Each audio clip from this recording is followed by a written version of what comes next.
desk again, which I didn't do. I had nothing to do with it. Don't do that on the air. Don't be that guy. So it's not his fault. It just happened this morning. But I was in here with a great one, and we talked a bunch.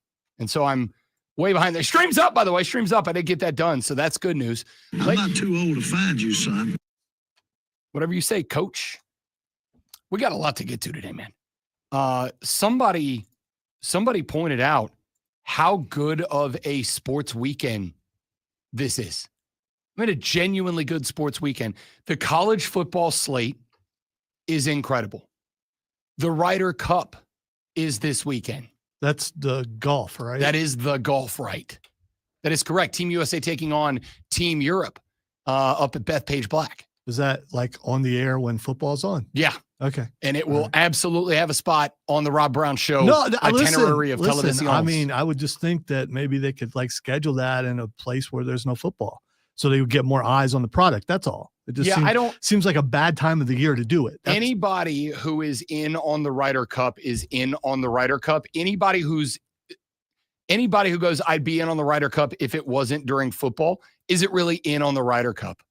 That's like, it's fine. It's great. It's fall. It's after the PGA season. You got to let that finish because you can't put it in the middle of the season and throw these guys up. It's a different style of golf. Be like the NBA's mid-season tournament. You could do that. Yeah, but that's played in season and it's still playing basketball with your basketball team. That's what I'm saying. This is not the same. You could put that in the middle of golf season and it would be the same thing. No, it's not. No, it's not the same thing at all because the format of this golf tournament is not just go out there and play golf. There are guys who will play like a lot of rounds. There are guys who won't play at all. There is match play. There's group play. There's scratch play. It's pretty cool, actually. It's great. Yeah, but I would think that you would put it in a place where more people would hear it. That's all, or watch it rather. I don't know that there is that place. Is the point? And even if there was, like I understand what you are saying in terms of like being able to get ratings and all that. But at the end of the day, and this is going to be such a. No, it's not even a nose in the air thing. The reality is if you're in on golf and you're going to watch it, you're going to watch it.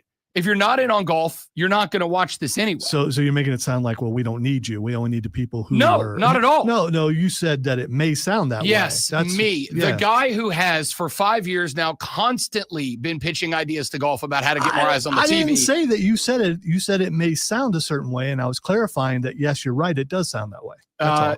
The reality of this tournament, as much as it is one of my favorite events of the year, and I will be 1,000% locked in to every shot that is hit this weekend, as much as it is one of my favorite events. If you want competition, in golf, this is the event to watch. It's going to be more competitive. You look at the it's in the United States this time. Right? It is in the United States. So it won't be as good. Because when it's in Europe, there's jeering and stuff. I think you will be shocked by how good it is this year because this is the first time in a while where there is some level of optimism about the Americans. It's still still underdogs in this, but there still is some level of optimism for what the Americans can do this weekend in the Ryder Cup. And we'll talk about that because there was a very interesting thing that happened yesterday in the world of golf that I actually planned on talking about later on today. The discussion circling around Bryson DeChambeau, because there was a discussion. Actually, I lied to you. The Americans actually now favored to win the Ryder Cup. We'll come to that a little bit later on. But there's a dude that works for the Golf Channel that has been, for the past couple of years, he has been kind of on a bit of a vendetta against Bryson DeChambeau. And I don't really have a problem with it because while Bryson DeChambeau on one hand has like been building up this social media influencer reputation with his YouTube channel, which has like millions of subscribers and viewers to it now. And he's been doing some really fun stuff. He did this competition not too long ago where he was inviting people like viewers to his house to try to get a hole in one on a green that he had built in his backyard, but you had to shoot the ball over his house, landed on the green, and get a hole in one. And he gave away a Lamborghini or something. He's been doing very interesting stuff on his YouTube channel. And he's kind of built this golf influencer personality around him. But there is also a lot of rumors out there that Bryson DeChambeau is still kind of a petulant child away from this character that he's created. And that's effectively what the claim is that Bryson DeChambeau has kind of created this character to get away from who he is as a guy, which is just kind of this petulant man-child to some degree. And so there's a guy on the Golf Channel that has had this vendetta against Bryson DeChambeau for some time. And earlier this week, he was like, this guy is a nightmare for the Ryder Cup team.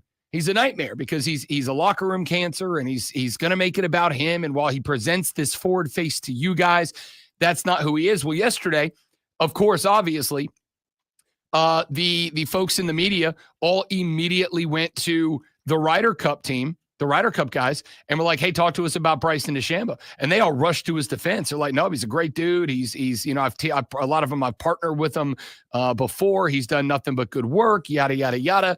And it's this interesting conversation the day before the opening ceremony. The opening ceremony is actually happening tomorrow because of inclement weather expected on Thursday when it was supposed to take place. So the opening ceremony tomorrow, will start the golf on Friday.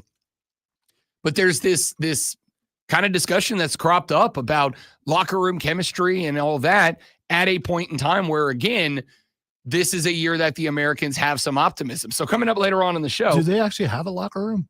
Yeah. Most country clubs like this have a locker room. Okay. And then they are utilized by the guys on tour. It's more of a dressing room, though, than a locker room. I mean, dressing room is just it's the fancy snooty way of saying locker room. It's still lockers, and it's still a room. Ergo, it is still a locker room. Dressing rooms is just a fancier way of saying it. I've seen one, I think it's at Thornblade. Maybe it was Thornblade. BMW was there one year when I was there, and I was able to go in and look around. And it had like a barber's chair and stuff in there. That's when you start getting to the into the upper end, like the upper echelon of golf courses, dude, like some of these dressing rooms, you're like, I just live here now. I'll just stay here. I've been in one before in Florida. It's more of a club than it is a. Oh, for sure. When I say club, I don't mean, chicken wings and stuff. These are not the type of golf courses that you can just call and get a tee time. Like, you got to know it. You either have to be a member or know a guy. I was in one down in just outside of Tampa with a buddy of mine whose dad is a member a very long time ago. And their dressing room, like, it has a bar in it. I'm going to say bar. I mean, there's a bartender. All he does is tend the bar in the dressing room. Like, there's just one guy with a fully stocked bar who only is in the locker room. You can just be in there getting you ready for your round and walk over. It's open bar. You just get whatever you want whenever you want to get it. Leave a tip, move on. Like, it had a sauna in it. Get done with your round, pop into the sauna for just a minute. Yeah, it's spectacular. Yeah, hang out with John Daly in the sauna. I don't know. Telling me you want to hang out with John Daly? I want to hang out with John Daly. He's an excellent actor. Happy Gilmore 2 was amazing. All right, we got to get quite a bit in today. Coming up later on in the show, because we didn't get to it yesterday because I am bad at this job, we've got to do this week's forgot my button. We've got to do this week's that is not real awards. So we're coming to those later. You were working on audio over there. I couldn't take a chance of. That's fair. It's fair. We've got your TMFINR awards coming up later on in this radio program. We're going to talk about that. I've got to give you what I think at this point might be the one stat, maybe one number that I think I most credit for the doom of this 2025 football season for the Clemson Tigers. There is something that was pointed out to me yesterday on social media, and I've called it out a number of times. In fact, yesterday when we were having our conversation about Dabo's reaction during his radio show, and I said, I don't think this is the right way to handle it. Zoe asked me the question, and he said, well, then, like, what would you say to make it feel as if you weren't answering a question instead of what Dabo did say? And off the top of my head, I came up with 6 things that I would address. One of the things that I would address is, why is this offensive line as bad as it appears to be? Well, yesterday, a number about this offensive line got put in front of my face, and I went, there it is. There it is. There's your number. There's your reason. There's your doom. Now, there's a lot more to it that still has to be addressed, and this is true about South Carolina as well. So, The conversation that I would like to have today about your two football teams, Clemson fans and South Carolina fans. At the beginning of every season, about a week or two out from the start of the season, there is an annual conversation that we have. And that annual conversation that we have is I ask you as fans to set a realistic ceiling and floor for your football team. Now, this year coming into the season, the ceiling for the Clemson Tigers was 12-0, 13-0, undefeated ACC champion, win a bunch of playoff games, go to the Nat. That's fair. Or at least it felt fair at the time. I asked the same for the South Carolina Gamecocks, and most of you Gamecocks fans said the ceiling is 10-2, the floor is 8-4. Somewhere in the middle is what I thought the ceiling was, which is 9-3. And punch your way into either maybe participating for an ACC or an SEC title game, but more realistically, according to you guys, grab yourself with a 10-2 or a 9-3 record. Grab yourself the 11 or the 12 seed in the playoffs. Well, at this point, I am convinced, and I'm assuming most of you are as well, neither one of those two things are happening. Even Dabo said on his show, we're not winning the national championship this year, so we need to reevaluate. We need to reestablish where we are, what we are, and what our expectations are for the remainder of this season. Have they been mathematically eliminated? Nobody. You can't be mathematically eliminated in college football because it's obviously very subjective. Which is why there is another conversation we'll have later on. The reason why I'm asking that, because there was no chance for them to make it into the ACC championship last year with the way that season went, and they did. And then they ended up in the playoffs. I am going to respectfully disagree. There was we'll need some help, and they got it in the form of Georgia Tech. So there's no chance that, we're early enough in the season that if they won the rest of their games and some other ACC teams were to lose games to each other, and there's no chance that they could get back into it. So there's 0% of hope for all the Clemson fans out there. 0, no, but it's like a Powerball odds ticket at this point. So there's a chance. Sure, but at the same time, I don't go around and blow all my money because I go, hey, there's a chance I win the Powerball. No, allegedly you don't do that. No, I definitely don't. Even if I did, you wouldn't be able to tell a difference. That's what I'm saying. No, you have a Powerball's shot, and keep in mind, you would need Georgia Tech now to lose 3 conference games at this point because they have a tiebreaker over you. So probably not going to happen, but it's not out of the realm of possibility.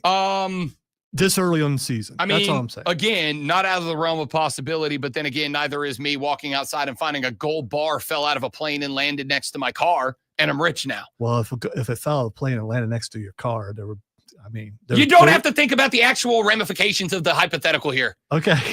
You get I'm what just I'm saying. wondering how much of how deep into the earth it would go, and if you would actually be able to get it out of there, and if it will remain intact because it's a gold bar and gold is malleable, and if it, there's just a lot of things in there. Listen, the point is, I could walk outside and somebody could hand me a check for $1 million and say, you did a great job, good job, go retire. But that I'm not going to bank. I'm not going to plan my life on that. Here's the other part. You're right, because you would say, well, that's not enough. Yeah, you know me. Here's the other part of that. There's the other part of this that has to be discussed as well, which is you've still got a very interesting ACC slate left out ahead of you at this point, right? You've still got Florida State out there waiting for you. That team looks for real. SMU is clearly not the same team that they were last year. But that's still not a bad team. Clemson did not get their butt beat in their losses. They're close to... Incorrect. Yeah, I think incorrect. So you are telling me right now that Georgia Tech didn't whip the absolute dog out of Clemson? What was the final score? No. Final score doesn't indicate what the game went like. It's not final score indicates. It does, though. You can get your butt whipped the entire game and then run a kickback for a touchdown and win the game. Until you watch the game. Did they do that? Was Clemson ever? I asked you the next day, was there ever a point Clemson was in this game? And you said no. That's an ass whipping. You said no. I can't remember. So if you say I can. I'm going to go. Oh, I with it. can. I said on Monday. Admit, I don't. I'm talking about the Syracuse game. Oh, okay. Against Syracuse. Well, you just said Georgia Tech. That and one then you jumped in the okay. There was maybe 5 or 10 minutes. Oh no, where Syracuse, that was bad. That was an ass beat. It was like there's no other way around that. So no, like they were right there. No, you weren't. Syracuse dominated you literally from the get. They scored on their opening drive. They turned around. They got an onside kick. They drove down and got another field goal. You were up 10, or they were up 10 before you touched the ball. Trying to be positive for our Clemson friends out there, trying to give them some hope because that's what I'm about. I'm never anything negative. I'm always about hope, and I'm trying to give it to them. And you're just poo-pooing everything. I'm a realist. You got your ass beat by Syracuse this weekend. As far as I'm concerned, like. Georgia Tech had you better than a 24-21 final score indicates. You still got Admittedly, Florida State. I did send you a text, but you didn't read it. Yes, I did. I just wasn't going to respond to it in that moment. You got Florida State out ahead of you still. Like you ever have. You're at Louisville later on in the year. That's a team that can put up 70 points on just about anybody. You've still got, even if I give you North Carolina and Boston College, again, like Duke. I said there was a double-ended spectrum here for Duke. Either on one hand, Mike Elko was the guy, Manny Diaz ain't, they're going to stink, or Manny Diaz is the guy and they're not going to stink. They're 2-2, but they did just hang 45 on NC State. That Duke game is not for granted. The sun will come out tomorrow. Bet your bottom dollar at tomorrow. Yeah, but the problem is sun. Tomorrow for the expectations you had this year, tomorrow's 2026. Tomorrow is a year away. And never once did you hear Little Orphan Annie singing, I love you tomorrow, you're only a year away. That would be a much more disappointing play. That was in the sequel. I don't even know there was a sequel. Here's the point, people. Here's what I would like to do today on the radio program. Instead of doing it like we do at the beginning of the year, where we say set your realistic ceilings and expectations for this year, let's do it for the rest of the year. And I want you to be realistic. Don't pick up the phone if you're a Clemson fan and go, Rob, realistically, we go undefeated the rest of the year. Because not what I've seen so far. Realistic ceiling and floor for Clemson. Realistic ceiling and floor the rest of the ride for South Carolina. We'll address those. We'll take a look at what is left out ahead. We'll talk about the one big number that I think indicates a massive problem for these two football teams. We got to get some baseball in here. The Yankees have clinched. The Mariners have clinched. We'll set your bracket that up. belt is sweet. Yeah, WWE's made all those for most of the teams who have won titles. I know, but for some reason that one looks really cool. It's because it's white. White belts are dope. All right, we'll take a break. We're back after this. The Rob Brown Show's on your radio. It's the Fan Upstate.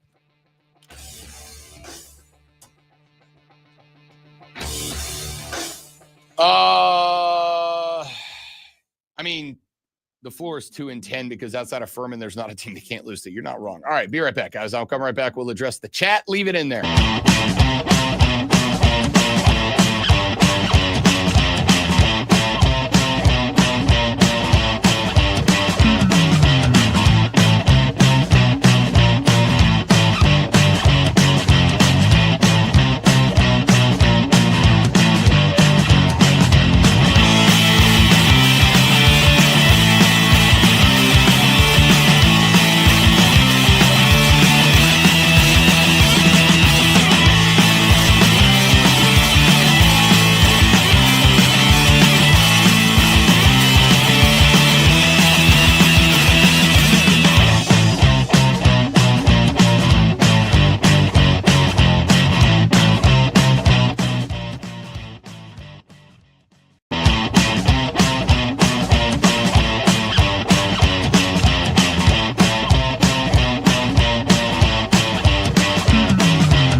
Yeehaw! Setting a realistic ceiling and floor moving forward for both Clemson and South Carolina. Joey B, the first one to chime in. He said Clemson's new ceiling is 9-3 based on the fact that they still have more talent than anyone else on their schedule. Their floor is 2-10 because outside of Furman, there's not a team they can't lose to at this point. Yeah, I mean, that's a big window, Joey B, between they can win every game except one or they can lose every game except one the rest of the ride. I would agree with the sentiment, but here is the problem that I'm having. So that's, I mean, if you were new to this show and you're listening, the first thing you would think is, okay, that's a coaching problem. That's exactly what I was about to say. This year feels like the problem, and I would make the argument this may be true with South Carolina as well. I think the issue that you have right now in this spot is that when you look at it from the perspective of talent, right? Like I had this take on Monday when we were talking about the loss to Syracuse on Monday, which was, of course, was 2 days ago. I had this thought about this team on Monday. I wasn't banging the drum as a lot of other folks were on Monday about, oh, well, this is a reflection of Dabo not using the portal. This is a reflection on Dabo not, participating in enhancing, promoting, whatever, NIL. I didn't go there. And I didn't go there for one reason. I didn't go there for the reason that the roster is better for Clemson than it was Syracuse. I would make the argument that while it is maybe the best roster they've ever had, and while Haynes King is absolutely a dog, the roster for Clemson is obviously still better than Georgia Tech's. Those two games were a team full of better players losing to a team that has less talent on their roster, and it happened twice. The LSU game, while I don't believe it necessarily to be true, I could make the argument at least that LSU is either on par with or perhaps even slightly better than Clemson. I don't think it is. I would say it's on par with. But the point is, that's a game you could look and go, LSU was just a better football team. But Georgia Tech is not a better on paper football team. Syracuse is not on paper a better football team. You know what both of those teams were? More well coached. I also gave on Monday what I believe to be the 4 pillars of being a successful college football coach in 2025. Acquisition, retaining, development, and execution in game. This is why I've been banging the drum that from this point forward, I'm in on coaches who are football dudes. Like guys who get the game, guys who understand the X's and the O's of the game. And I'm not talking from a standpoint of just understanding them, but I'm talking from a standpoint of knowing them, being able to adjust in game and on the fly to what is happening, and being able to communicate that to the players in a way that the players see, hear, embrace, and take to heart, right?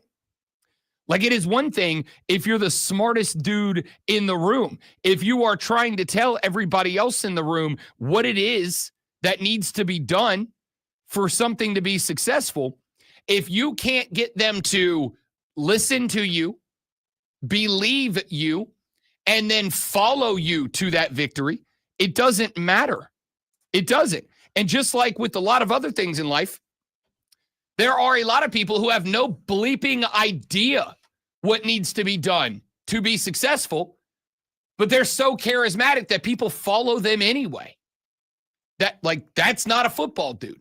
I need a dude who gets X's and O's and is also capable, because they are a football dude and football players connect with football dudes.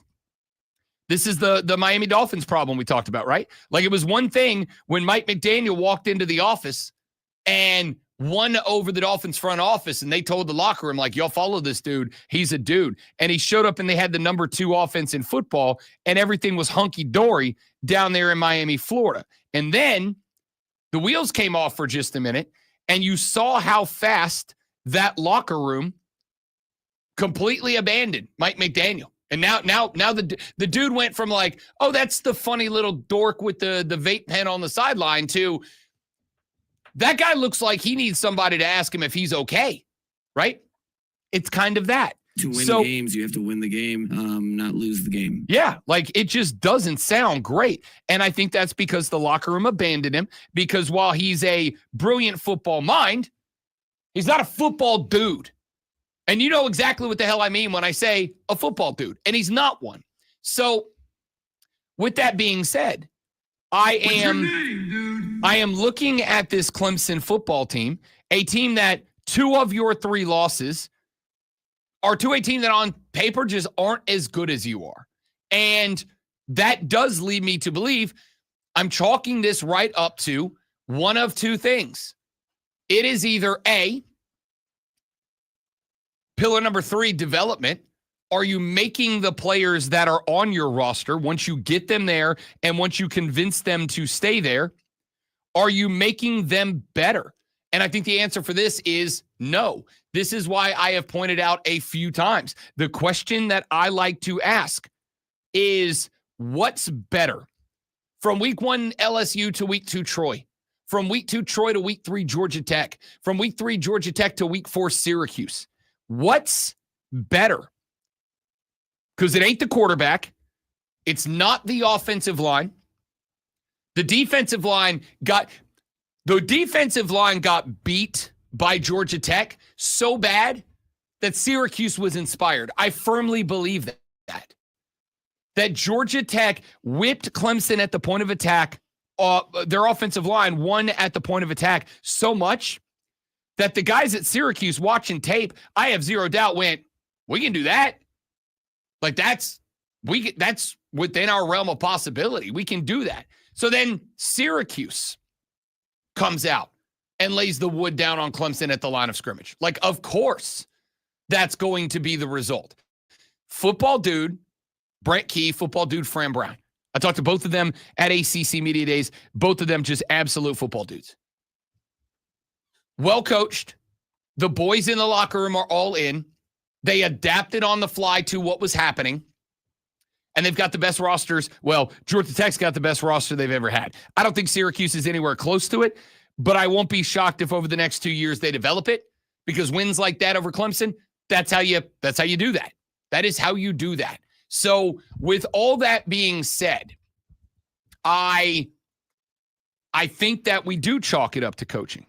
And the second part of this conversation is, as I told you a few weeks ago, I feel like, although this has kind of always been a reality, I am shifting over even further to the paradigm of I'm just going to judge based on what's on tape. I'm just going to judge based on what you've shown me. I'm just going to judge based on what you have laid down as an example for me to judge. Not what I feel, not what might happen. I was on with Brad Evans last night, and we talked about this week's Illinois v. USC game. And he said, I think Illinois is a dog by 6.5. And Horvat was like, there's no way they don't bounce back, right? And I said, here's the thing, man. Like, what on tape about that game last week where Indiana shut them down? What on that tape from a football perspective? Quarterback, running back, wide receiver, offensive line, defensive line, linebacker, defensive backs. What about that game did you look and say, okay, but at least they have this? I got nothing. I can only go by what's on tape and what have you done? As we're 4 games deep in this season, and there is yet to be a game where it has felt to me like this coaching staff's going to get it. There's been nothing so far that's made me look and go, okay, they lost that game, but they made this adjustment. They changed that. They tinkered with that. They moved this guy. They moved that guy. But the only movement you've had so far is you got Antonio Williams back. You plugged him back into wide receiver 1. But even then, Syracuse started trying to take him away in the second half, started changing defenses towards him, started putting him in double teams, whatever. They started creating issues for Antonio Williams to get loose or to prevent Antonio Williams from getting loose. And you just kept running the same plays at him when it clearly effectively removed that guy from being the productive guy you needed him to be. That's problematic. And there wasn't a response to it, why would I think that all of a sudden? Now, there is one bit of good news, and we talked about this earlier. You've got a bye week. I think this is a time now. Dabo's done his press conference and radio show. Garrett Riley's done his press conference. Everybody's talked. Cade Klubnik took some questions yesterday. I got some audio from him. We'll play later on in the show. Everybody's talked. They've all addressed the media. Now is the time that I would say, as the arbiter of how coaches should handle situations. Don't you do that. Now is the time where I think it is very appropriate for that team to shutter the buildings. Now it's time to drop the hurricane shades down. Now it's time to stock up on the milk and bread. Now it's time to lock yourself in the practice facility and have some real tough conversations. Player to player, coach to coach, player to coach, coach to player.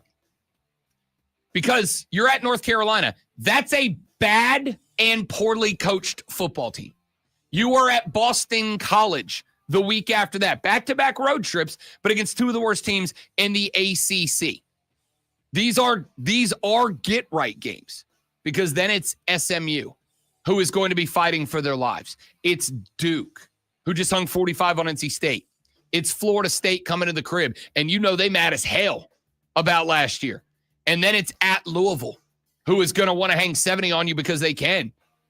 And if you get to the end of the year, and it is a bowl eligibility bowl between South Carolina and Clemson, you know, especially at their house, what they want to do.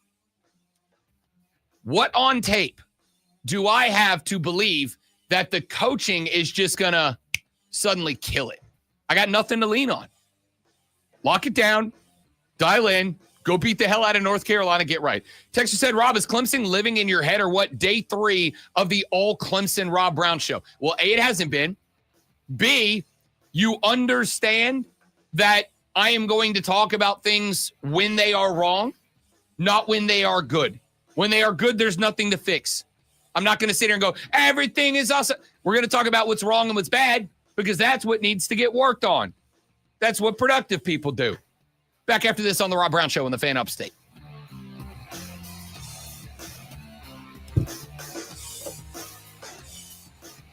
I'm enjoying all the Clemson. I think we should do 4 straight hours about what's wrong with Clemson. Let's fix this thing. Oh, I got at least an hour of South Carolina in there too. We'll got see. them. We'll see. All right, dude. Stay right there. We'll be right back.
South Carolina now knows their 2026, 27, 28, and 29 Southeastern Conference home and away opponents moving forward. Your rivals, we told you yesterday, your annual rivals that you will take on moving forward. Now we know the regular schedule for the rest of the ride. For the South Carolina Gamecocks in 2026, you will play Georgia, Kentucky, and Florida. Those are your three annual rivals. Added to the schedule on your rotational basis in 2026, Tennessee, Texas A&M, and Mississippi State. Those will be your three home games. Your three road games will be at Alabama, at Arkansas, at Oklahoma. Of your annual rivalry opponents in year number one of the 9-game slate, 2026, Georgia will come to Willie B, Kentucky will come to Willie B, and the University of Florida will be in Gainesville. And those will alternate through the 4 years, 26, 7, 8, and 2029 for the next 4 years. You got Mississippi State, Tennessee, A&M, at Alabama, at Arkansas, at Oklahoma next year. The year after that, you will play LSU, Mizzou, Texas, at Auburn, at Ole Miss, at Vanderbilt. In 2028, Alabama, Arkansas, Oklahoma, at Mississippi State, at Tennessee, at Texas A&M. And in 2029, Auburn, Ole Miss, and Vandy come to Columbia. You will be at LSU, Missouri, and Texas. And obviously, you will, as we mentioned, rotate in and out of home and away with those other teams as they go on and off your schedule. The schedule was set up so that if you play 4 years at South Carolina, you will play every other Southeastern Conference institution at least once home and at least once away. You will play everybody, unlike years gone by when you might go 6 years before you see a Southeastern Conference opponent a second time. Now you won't go further than one, and you will both visit and receive a visit from each of those institutions. So the schedule next season, and I do think, and this is going to be next year, you hate to go ahead and say we're looking ahead to next year, but hey, here's your opponents. We might as well, even if it's just for a brief moment. Mississippi State might be the easiest game you have on the docket next year. Maybe Florida, depending on what happens with Billy Napier. If Billy Napier gets canned, then maybe it's over for Florida. Maybe it is hard reboot time. They tried not to do a hard reboot when Billy Napier showed up. They brought in a guy who had already had some success at a lower level. They were able to retain a good chunk of that roster. They did not want to have a massive amount of turnover at Florida, but I've got the sneaky suspicion that if Billy Napier is released at the end of the year, and based on what we're seeing so far right now, probably, then maybe Florida and Mississippi State, depending on what ends up happening with Florida. Roadies to Alabama, Arkansas, and Oklahoma. Homers against Mississippi State, Tennessee, Texas A&M. And of your of your annual opponents, Georgia and Kentucky come to the crib. You are at Florida. The year after that, obviously, at Georgia, at Kentucky. And Florida will come back to Columbia, South Carolina. Look, it's maybe not the three. Georgia, I would have absolutely picked as an annual rivalry. As far as competitive balance goes, we talked about this. The Southeastern Conference wanted to do the best they could to protect historic rivalries across the Southeastern Conference, but also make sure that there was competitive balance to it, right? You didn't want to get saddled with 3 top-tier annual opponents if you are, not that. So I think they did a good job. You got a towards the bottom of the conference, Kentucky, a towards the middle of the conference, Florida, and a towards the top of the conference, Georgia. And obviously, because these opponents, the Southeastern Conference reserves the rights to change them 5 years from now, there is the chance that those change down the line in order to restore competitive balance should one or more of these teams find themselves either moving up or dropping down the SEC power rankings as we get closer to that date. But Your schedule is what it is, as a lot of coaches are willing to say.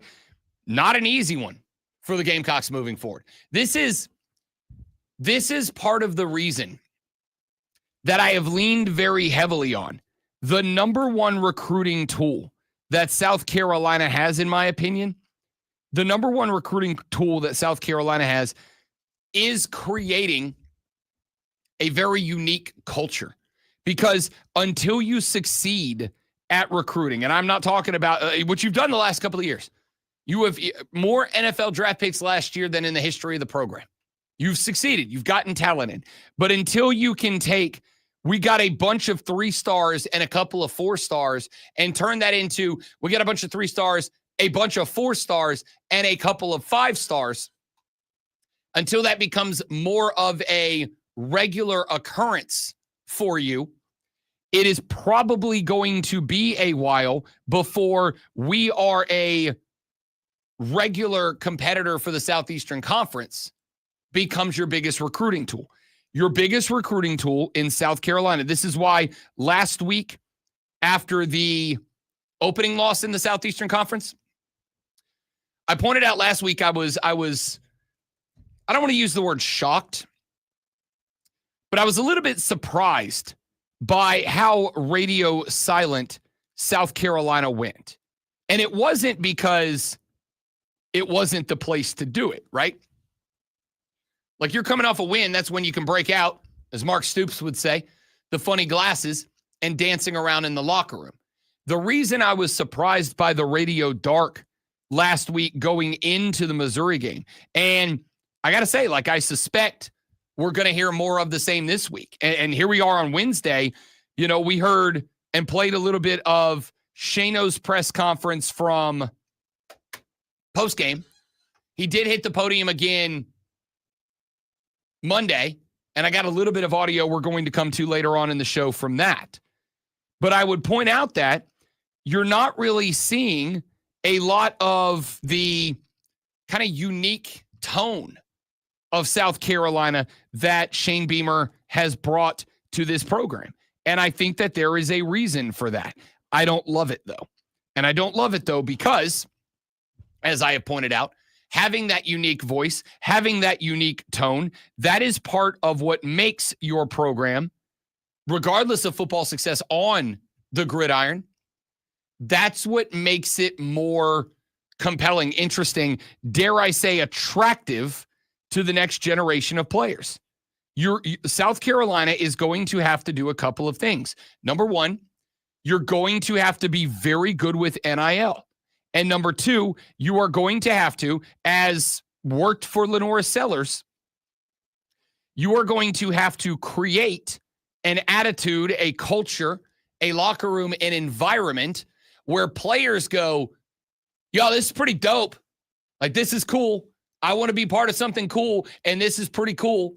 And the same place where parents, like Lenoris's dad said in that interview we talked about a few weeks ago, a place where parents go, my kid thinks it's cool, and I am very comfortable with him going there and playing there. So your voice, your development of a culture, as well as developing players, and that is something that, listen, if I'm South Carolina, and this is, I think, maybe the most disappointing thing about this season for me, if I am South Carolina, one of my war cries right now is, look how many guys we sent to the league last year. We can, if you have NFL talent, we can develop you and get you where you want to go, to the professional level. And I would go so far as to say, as much as it is going to be labeled as little brother syndrome, one of my recruiting and sales tactics right now would be, they're not developing guys at Clemson like they used to, which I think is something that even a lot of Clemson fans would agree with right now. They're not developing guys over there the way that we are developing guys here. And that needs to become a big-time sales pitch. That is something that Shano and Clayton and Mike Shula should be heavily leaning on right now. Like, it needs to be player development time. You need to be able to say, I asked the question, the most important question I can ask any football team is this: what got better? What got better from week 1 to week 2? What got better from week 2 to week 3? What got better from 3 to 4? And the answer right now for Clemson is, in my opinion, nothing. Now, the problem is right now, if I ask the same question for South Carolina, what got better from 1 to 2, 2 to 3, 3 to 4? What would the answer be to that? I don't know that I have one there yet either. It's certainly not the run game. It's certainly not the offensive line. In fact, if anything, I would say right now, and this may be, scratch that, I do think that this is a result of the offensive play calling right now. Is it unfair to say that even Lenore Sellers looks like he's regressed a little bit? Like bad decisions with the football? We talked about that 1st and goal on the 1 scenario that turned into, what was it, 2nd and 23, 24? Second and goal from the 24. And that to me was a direct result of poor decision-making from Lenore Sellers. But I also think it was a result of a poor decision from Lenore Sellers that was made because of the fact that on 1st and goal from the 1, you called a drop back pass with Lenore Sellers as your quarterback. Even if you use him as a distraction and you hand the ball on some, off guard, whatever, to Attaway or face on or whoever you want to in that spot, you put it on Lenoris and ask him to just do a pocket drop back pass. It made him look bad. You put him in a position where he might make a bad decision. If you know your quarterback is struggling with decision making, don't call plays that rely on his ability to make a great decision. Call plays to get him into a rhythm, to give him some confidence, to make him feel better about what he's doing, and then we can revisit all of that. But certainly don't do it on 1st and goal where you ask him to drop back in the pocket. Oh, by the way, with the least amount of available real estate you will have anywhere on a football field to do it. Is there a chance that he audibled into that? I don't think so. I mean, yes, there's a chance, and we'll never know if he did or not.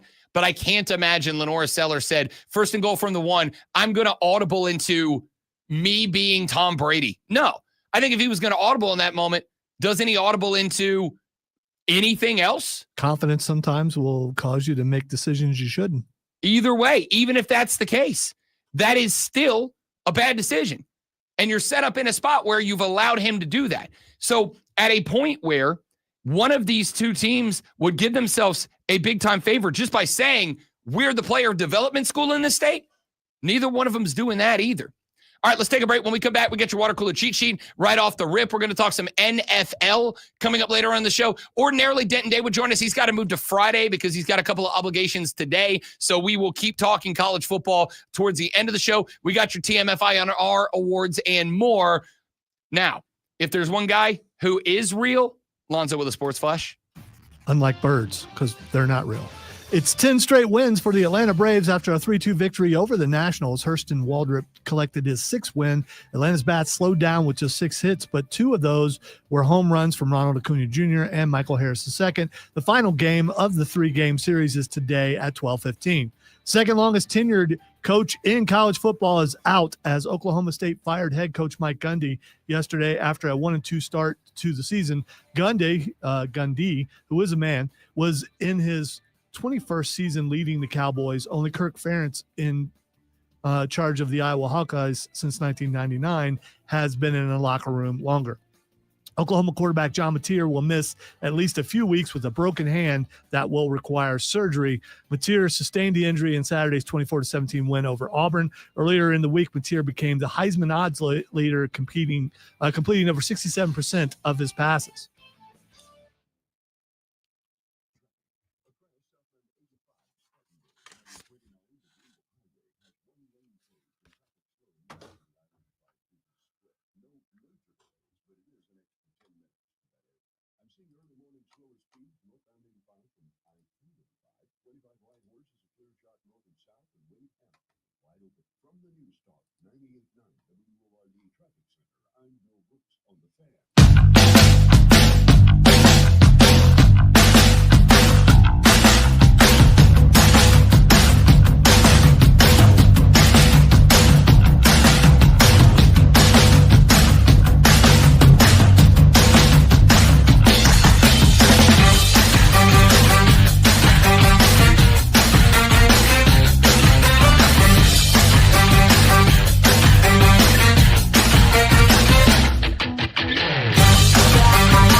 The Rob Brown Show back on your radio. It is the Fan of State. Rob Brown, the great one, Lonzo, and you. 844-326-3663, the number to be a part of the show. That's also the number to the Hub City Spartanburger text line, 844-FANFONE. If you want to get on the show this morning, we'd be glad to have you. Talked a bunch of college football back in hour number 1, specifically about Clemson and South Carolina. The question that I am asking you today for Clemson and South Carolina fans. We annually do this at the beginning of the year or right before the year begins. Every year, as we head into the football season, I ask for any team you are a fan of to set a realistic ceiling and floor expectation for your football team. This year, when we asked that question going into the season, the responses that we got were, for Clemson, once I took all of said responses and once I averaged all of those responses together, Clemson fans said a realistic expectation was 11-1, an ACC championship, multiple college football playoff wins, and the majority of you said at least an appearance in the college football playoffs national championship game. Poof. Gone.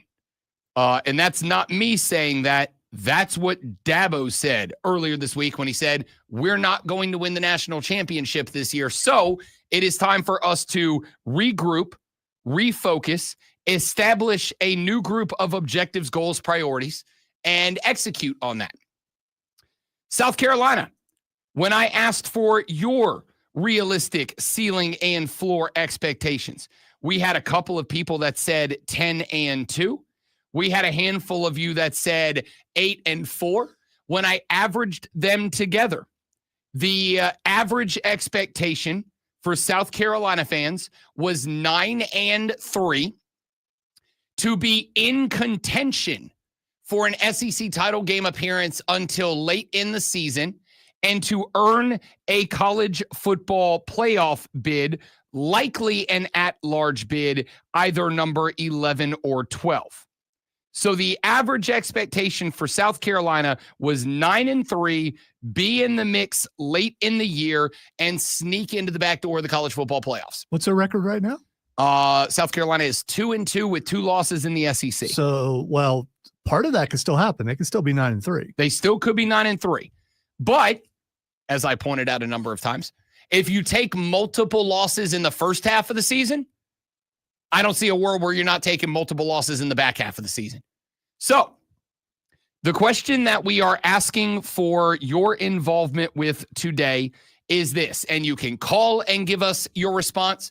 You can text and give us your response. If you prefer, you can email me, rob.brown@thefanupstate.com with your response.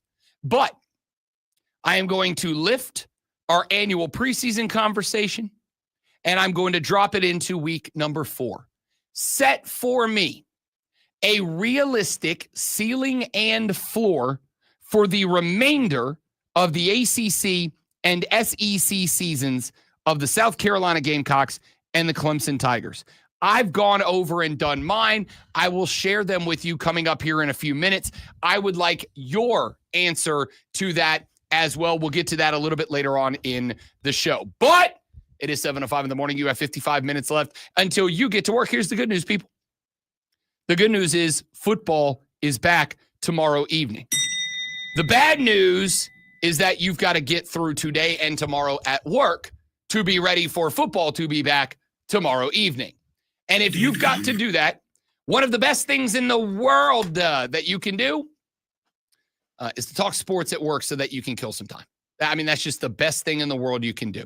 And if you're going to do that, ladies and gentlemen, you've got to know what's going on in the world of sports. If you've got to know what's going on in the world of sports, you've come to the right place because we do this. Are you ready for the playbook of the peculiar, the almanac of the absurd, and the encyclopedia of the extraordinary? Well, you better be, because we're diving headfirst into the 3 top stories that will have your coworkers say, "You're fired!" First bathroom break. No. Here we go. Welcome to the water cooler cheat sheet on the Fan Upstate. It is the water cooler cheat sheet, the top 3 sports stories you need to know before you get to the office and start talking sports with your coworkers or your supervisors or your manager or your boss or that one guy that works down the hall that you don't really have anything to do with, but you always seem to take your break at the same time because you like talking football with them.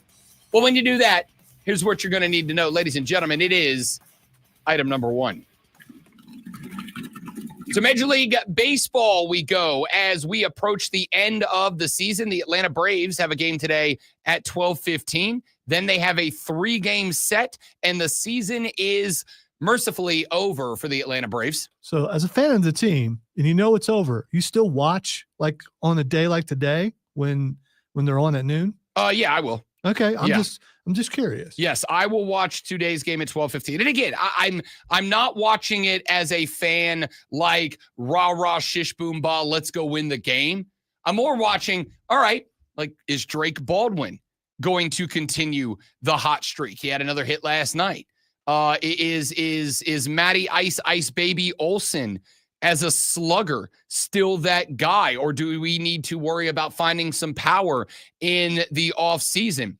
What is the pitching on the back end going to look like? I believe that middle relief and closing pitching is going to have to be not a, but the priority for the Atlanta Braves in the offseason. So I'm watching more as a guy who would like to be excited about the future than I'm watching as a fan who's like, yay, let's go beat the Nationals. Like, all right, I guess. I don't really care. Like, let's make sure that we are building momentum into the offseason. Let's make sure that we are leaving as many questions as possible answered and not unanswered going into the offseason. Let's try to narrow down what do we really need to focus on. Is Ha-Seong Kim now our offseason priority? Is 3 years and probably $65 million worth of contract too much for a shortstop when we know we need pitching help? There's a lot of questions that have to be answered, and these last 4 games are where you're going to answer them, I think. Braves do get a 3-2 win last night. One of the bright spots of the year, Hurston Waldrop, the rookie, got his 6th win last night. He is now 6-1 in games where he reached a decision. 6 innings pitched, gave up 5 hits, just 1 run. It was earned, walked 4, K'd 5 through 92 pitches. The bats did calm down for Atlanta. A day after they had 16 hits, yesterday accumulated 6. Michael Harris, the second, the only multi-hit day dude, 2 of 3 from the dish with a couple of RBIs to show for it. The difference, the Braves went money ball a couple of times. Ronald Acuna Jr. hit number 20 on the season. He took 1 yard in the 6th inning. Michael Harris, the second, hit his 19th dong of the year. He went deep in the 5th inning. The RBIs accumulated in that game were those 2 home runs. Ronnie's dong came with 2 outs in that game. The Braves went 0 for 3 with runners in scoring position. That, I think, is going to be an enormous focus for this baseball team next year, whether Brian Snitker is back or if they move on to someone new. Having better ABs when guys are in scoring position, that's got to get cleaned up. Like that's something has to be done differently based on the results, or the lack of, I guess I should say, the lack of results from the way that this team has not been hitting the baseball well with guys on the backs. Also in the world of baseball, as there is some other news with a win last night, the Seattle Mariners have clinched a spot in the postseason playoffs. Not only that, they are now, with 4 games to play, a full 3 games clear of the Houston Astros for the AL West title. That also has created a world where the Houston Astros are at a threat of not making the playoffs for the first time in a long time. Why? Because the Blue Jays and the Yankees have both clinched out of the East. The Yankees clinched last night. The Blue Jays, clinched on Monday night. Now, that eliminated the Tampa Bay Rays and the Baltimore Orioles. The Red Sox still floating out there in purgatory. Boston can still get in. They are in a wild card spot right now. Last night, the Cleveland Guardians have caught the Detroit Tigers. The Tigers, we were all waiting to see who was going to have a collapse down the stretch. The team that boasted Major League Baseball's best record for the majority of the season is the team that is collapsing. The Tigers are 1-9 in the last 10. They are on a 7-game losing streak. They had Skubal on the mound last night, and he could not get a dub. So Cleveland has now tied Detroit in the AL Central at 85-72 with 4 games left to play. Either one of those teams could win that division. Either one of those teams could end up in a wild card spot. The Mariners, as mentioned, 4 games up on the Astros with 4 to play. So the Mariners have all but locked up the West at this point, and there is something to be said for that. The Astros, however, have 84 wins. That puts them behind the either the Yankees or the Jays and the Red Sox out of the East. That puts them behind the Guardians and the Tigers in the Central. And it has the door open for Houston to either claim the last wild card spot or to, for the first time in, I believe, 76 years, not make the MLB postseason.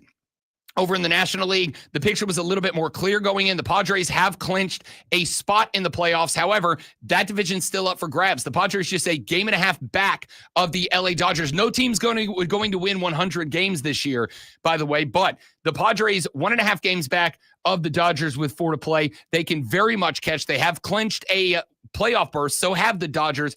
The Diamondbacks and Giants not eliminated, but do have work to do. The Diamondbacks 80 wins, the Giants 77. The Brewers have clinched the NL Central. The Chicago Cubs, however, have clinched a wild card spot. Which wild card seed will it be? Up in the air. As of right now, they are wild card seed number 1. However, depending on what happens with the results of the NL West, that could be changed down to number 2. As of right now, the Marlins are not dead in the wild card race, although they would need all the help to get in with 77 wins. The Mets finally got a dub last night, 5-5, and ended a long losing streak to get there. The Mets with 81 wins. They are not going to win the East. Obviously, the Philadelphia Phillies were the first team to clinch a divisional win by winning the NL East. The Mets, however, still alive for a wild card berth with 81 wins. However, as of right now, they are behind the Chicago Cubs and the San Diego Padres. It is a race for the final wild card spot between whoever comes in second in the West, either the Dodgers or the Padres. The Diamondbacks, who have 80 wins, 1 less than the Mets. And the Reds, who have 80 wins, 1 less than the Mets. Still a lot of baseball left up in the air. Still a lot to get to. All right, let's get to item numero dos. Over to college football, we go for a couple of very quick stories. The first we will mention, the college football coach with the second longest tenure in his job is not that anymore. The Oklahoma State Cowboys have ended an era 18 years after Mike Gundy said, "I'm a man, I'm 40. The new phrase is, "I'm unemployed, I'm 58. Mike Gundy released from his contract with the Oklahoma State Cowboys yesterday, did not give him an opportunity to finish out his contract there at Okie State. Gundy has been in charge of the Cowboys. This was his 21st season with the team. The only guy who has been in office longer than Mike Gundy is Kirk Ferentz, who has been Iowa's coach dating back to 1999. Gundy's exit comes 4 days after the Cowboys lost 19-12 to Tulsa this weekend. The athletic director of Oklahoma State, Chad Weiberg, said, quote, "I expected the results of the season to be different than they've been so far. That goes back to the expectation level that Coach Gundy has set for the program. We have higher expectations than that, so when it doesn't appear that was going to be met, it felt for the good of the program. It was time to make this decision so that we could start the process of getting the program where we want it to be." Gundy was informed of his firing before they made it public. John Mateer, who had become the Heisman Trophy front runner after leading the Oklahoma Boomer Sooners to a 24-17 win over the Auburn Tigers this weekend, is going to be out for some number of weeks. They did not disclose details of the hand injury that Mateer suffered in the first quarter of the Auburn game, at least not, well, maybe they did. Lonzo's telling me that they did. I did not see it, but it broke. I know it had something to do with a thumb is all I saw. Oh, he broke his hand. Okay. I can get the specifics. If you like. Please do if you don't mind. John Mateer is going to require hand surgery. That plus his rehab is going to result in Mateer missing out for at least a number of weeks. We do not know how many weeks that is going to be. What's the problem there? Well, they do have Kent State coming up this weekend. The week after that, 10-11, the Red River rivalry against the University of Texas. Then it's South Carolina, and then 5 consecutive ranked games with Ole Miss, Tennessee, Alabama, and Mizzou, as well as South Carolina wedged in between Texas and that group. So a real bad time for the Heisman frontrunner to go down in the landscape of college football. And finally, South Carolina has gotten their results, their SEC draw for the next 4 seasons. We know you're playing Florida. We know you're playing Kentucky, and we know you're playing Georgia as your rotating opponents annually. Now we know that Georgia and Kentucky will come to the crib. Florida will be your visit of those 3 in 2026. Also on the 2026 schedule, Mississippi State, Tennessee, and Texas A&M all coming to Columbia. Alabama, Arkansas, and Oklahoma will be your road trips in 2026. The next year, LSU, Mizzou, Texas at home, Auburn, Ole Miss, and Vandy on the road in 2028.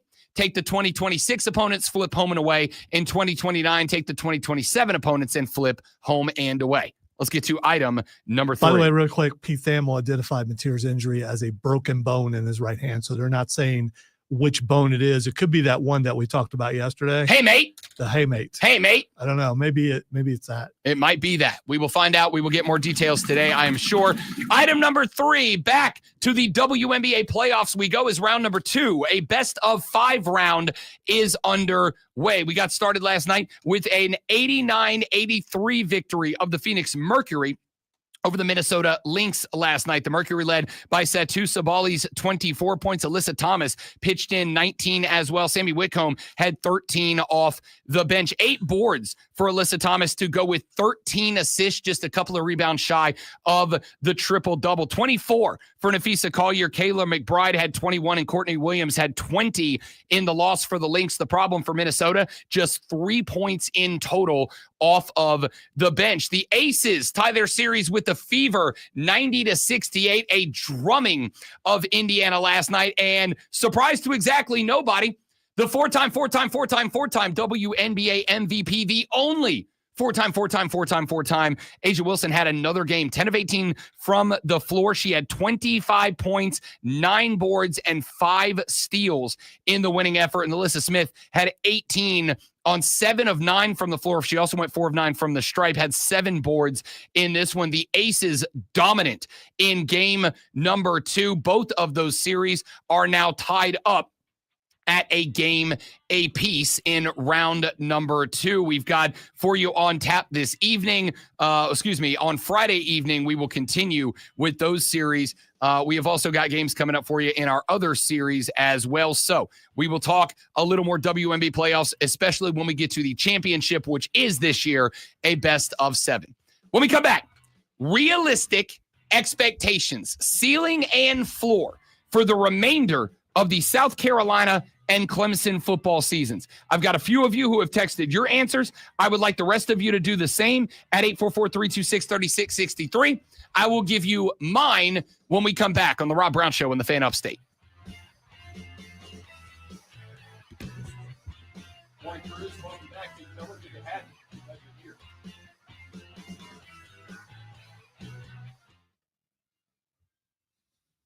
Stay absolute.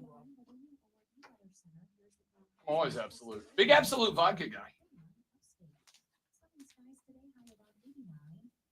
Okay, I don't know what that means, but It's a brand of vodka. It's a delightful brand of vodka. Also, the wife found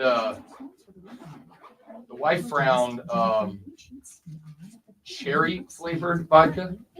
I left a bottle of it at the house.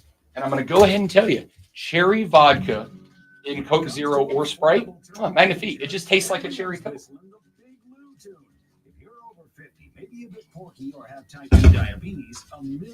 I played some Helldivers last night with the boys and had one. And I was also in bed at like 10 o'clock. Didn't go to sleep at 10 o'clock. Well, you tried. I did try.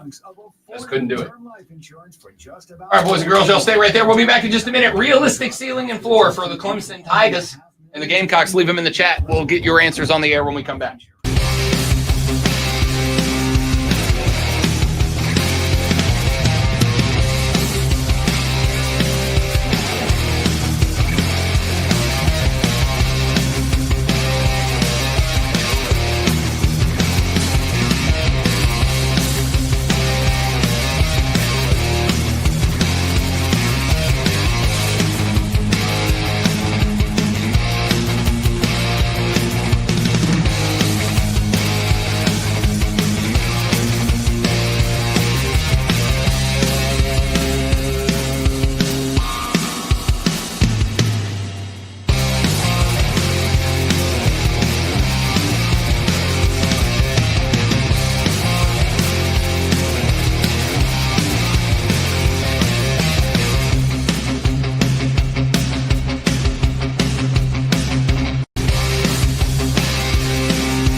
We were talking moments ago during the water cooler cheat sheet, the top 3 sports stories you need to know before you get to the office any given morning.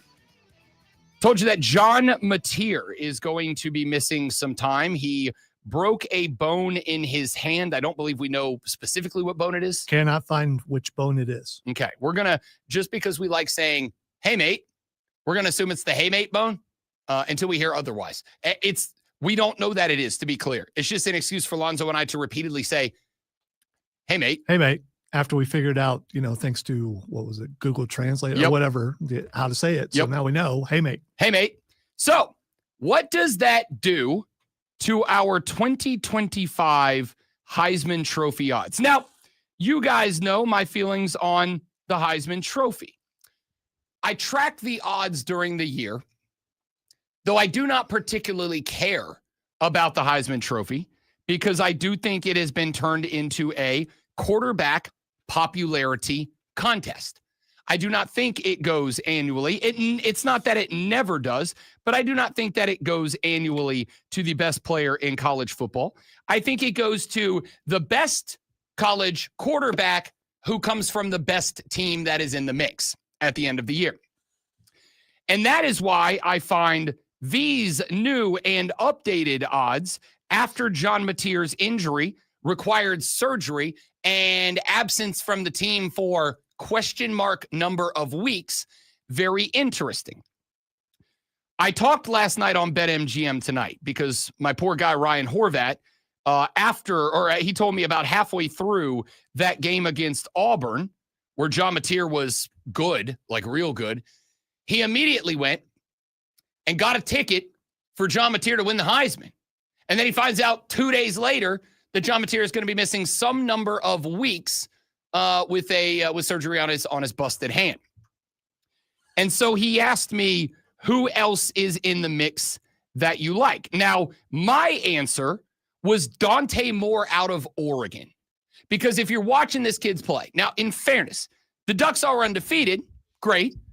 But the Ducks ain't played nobody, Paul! So their first test is this Saturday. The Oregon Ducks are taking on this Saturday the Pennsylvania State University Nittany Lions. It's the whiteout game. It's at Penn State. This is going to be Dante Moore's first test. But as we have talked about with Florida State, with Alabama, with a number of other teams, a great team, a truly great team, a team that is a championship caliber team, when they square off with lesser teams, FCS teams, etc., they're going to go kick booty.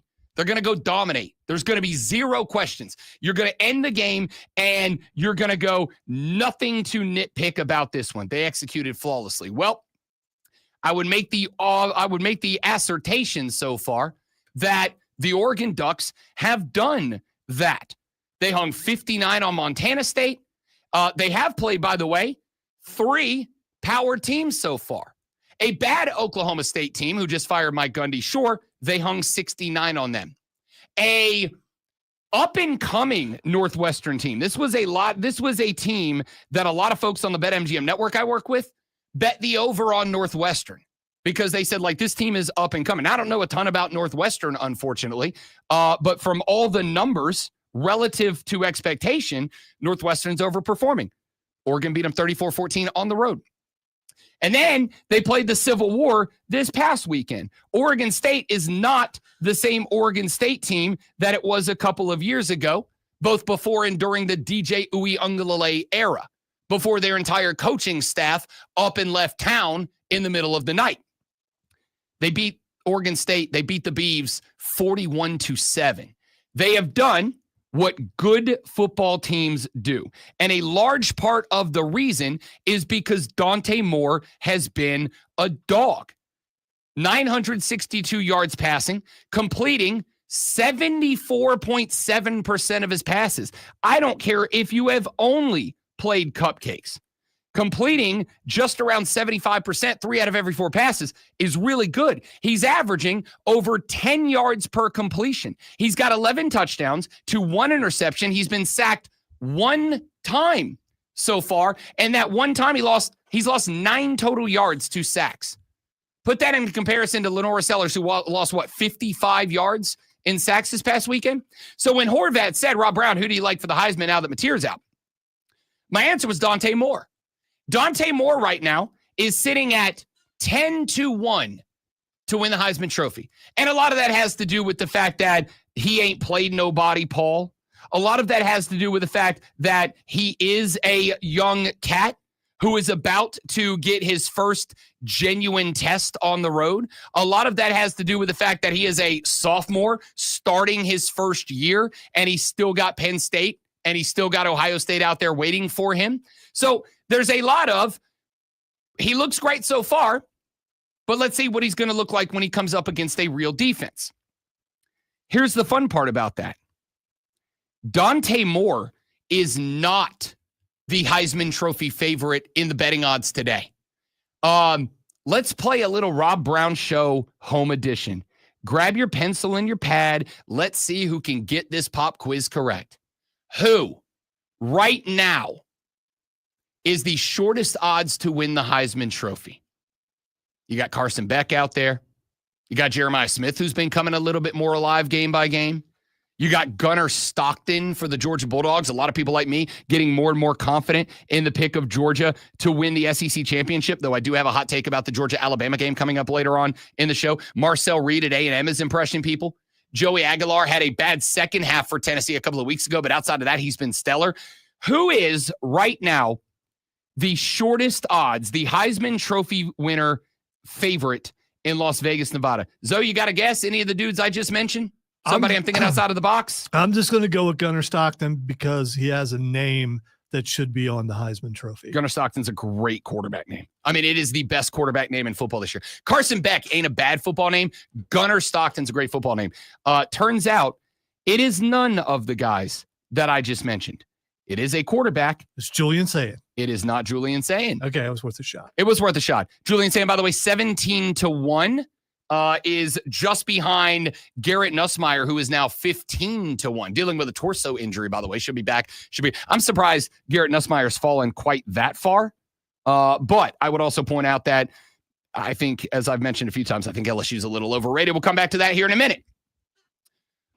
Wesley says, he said, actually, let me give him credit for what he said, which is, obviously, it's Diego, which I absolutely love that joke, and I love that thought, but unfortunately, Diego Pavia, not in that mix. He is 50-1 right now. And I'll give you some of the other names, like, say, Lenora Sellers, who is now 80-1, and Cade Klubnik, who is now 100-1 to win the Heisman Trophy. They were two of the top five at the beginning of the year. Why are they still on the list? Shouldn't you disappear after a certain point? No, everybody's on the list because, hey, man, what happens? People betting on the right. Well, I mean, you look at Cade Klubnik and you go, okay, look, he had a real bad time, but like, what if they bounce back and he throws for 77 touchdowns down the stretch? He's not going to, but what if he did? That's why that bet's 100-1. You put, $100 down, you win $1,000 if Cade Klubnik has the greatest second half resurgence of all time. The shortest odds on the Heisman Trophy board right now, and the reason I'm invested is because I said on this show on Monday, and I said last night on BetMGM tonight, and I said on Sean Levine's show on Monday night, and I'll say it again right now. The Indiana Hoosiers are a real and good football team. The shortest odds on the Heisman Trophy board right now belong to Fernando Mendoza, the quarterback of the Indiana Hoosiers.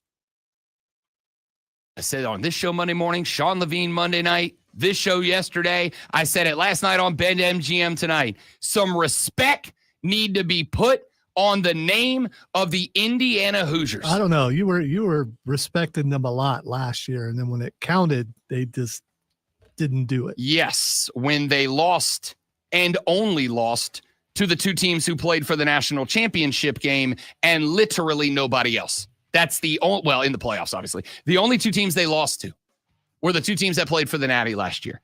And we're gonna pretend like that. Like if anybody else had done that, anybody else would have done that. Would have been like, that's a year. Those boys are bouncing back. The Indiana Hoosiers are for real. Kurt Cignetti is for real. He wins. Google him. And now the Indiana Hoosiers are not just undefeated and not just picking up momentum and doing, again, like I said about Oregon, everything that they need to do to prove that they're a good team, including beating a top 10 team by 53 points this past weekend. but now their quarterback is the Heisman Trophy frontrunner. Y'all, the Indiana Hoosiers are not a joke. They are not a team to be sarcastically mentioned at where they are. They are a for real football team, and now they have a for real quarterback under center. Fernando Mendoza, then it's Dante Moore at 10-1, Carson back at 12-1, Jeremiah Smith, the first quarterback, non-quarterback at 14-1, tied with Gunnar Stockton, Marcel Reed, Josh Hoover, and Joey Aguilar, Garrett Nussmeier, all at 15-1. When we come back, I'll give you my realistic ceiling and floor for both Clemson and South Carolina. I want yours as well. That's next on the Rob Brown Show in the Fan Upstate.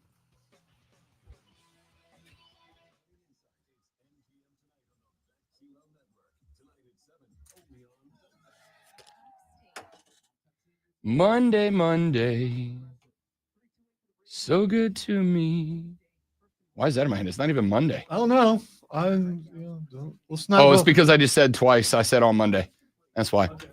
Obviously, it's Diego. Wesley, I think that your significant other may be pregnant again right now because of that joke. That's how good that joke was. Stay right there. Be right back.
Realistic ceiling and floor expectations for Clemson and for South Carolina for the remainder of this season based on what we have seen out of these two teams so far. I am looking for yours.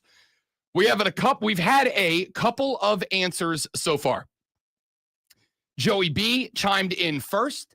He said Clemson's new ceiling is 9-3 based on the fact that they have more talent than anyone else on their schedule. But their floor is 2-10 because outside of Furman, there's not a team left that they can't lose to.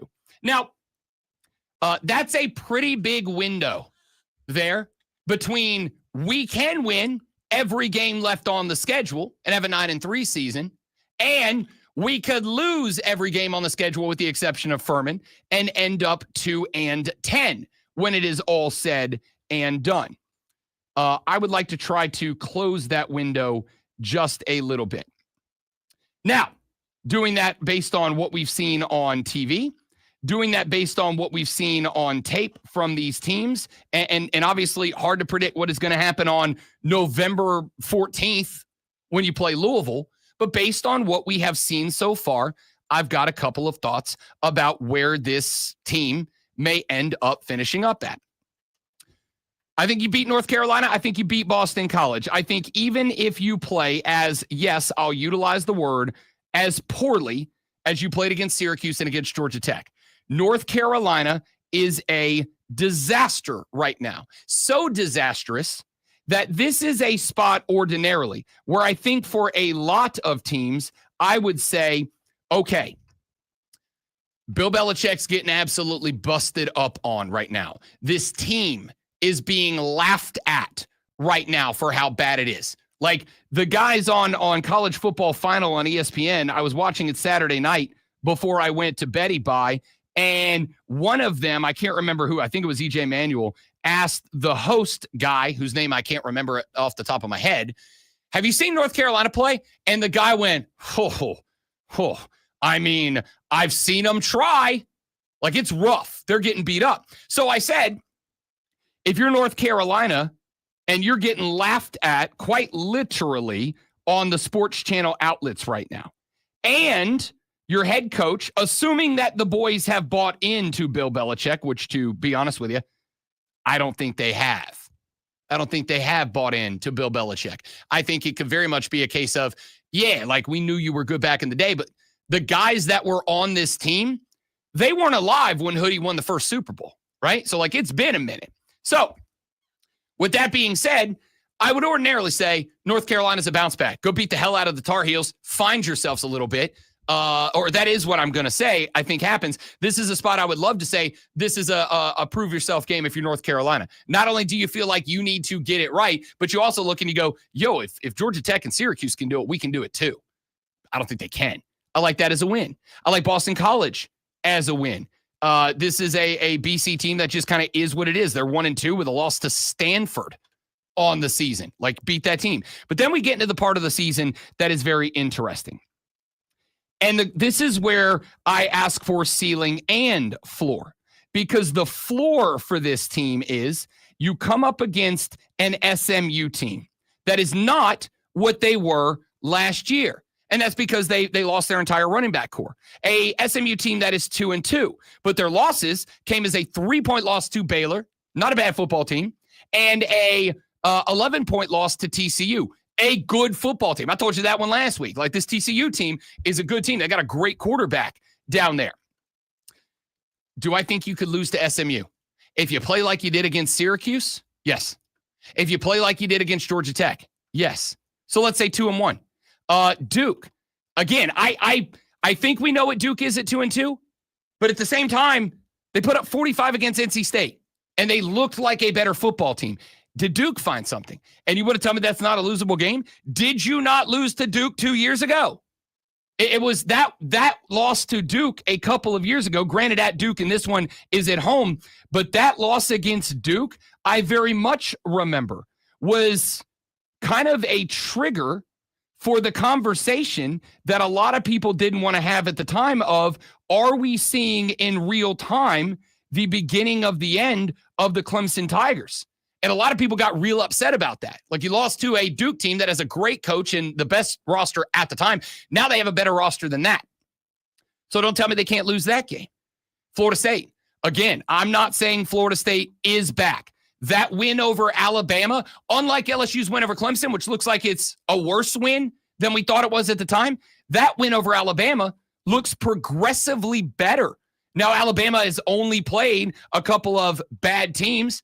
They played Wisconsin last weekend and UL Monroe, but hot take, you're going to learn a lot about Alabama this weekend. They play Georgia, and I think Alabama covers the spread in this game against Georgia. I'm not ready to call for an outright win, but I think they cover the spread against that. If Bama covers against Georgia, I think you got to look at Florida State and go, maybe this team's got some fire to it.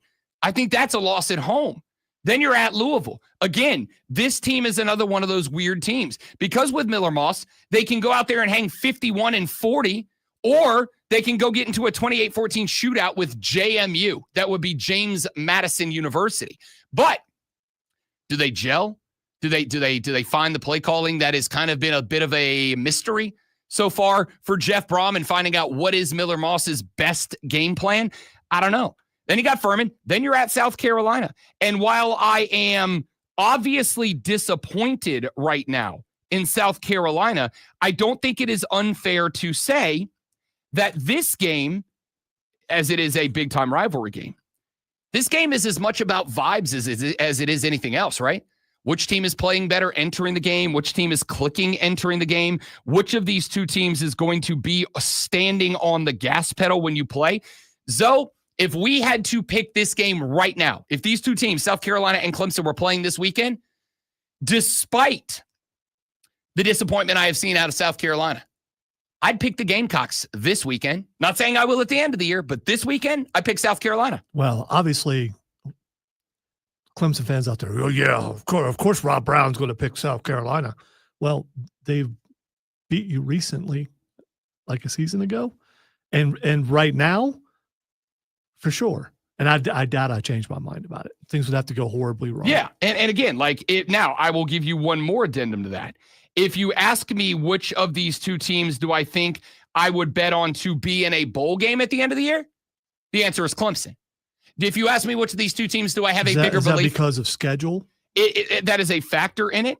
I also think that just on paper, I think Clemson is a better football team on paper. And I do think that at some point, if it's not the coaches, I think at some point, if nothing else, the players are all going to look at each other and be like, look, even if we suck, let's go bust some skulls. Because right now we're not doing that. What happens every year. Let's hope that doesn't happen literally. Well, metaphorically bust skulls.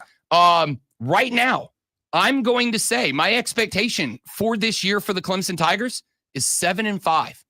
I think 7-5 is the goal. I think you're bowl eligible before you play South Carolina, but I think you're 7-5 to wrap up this year when it's all said and done.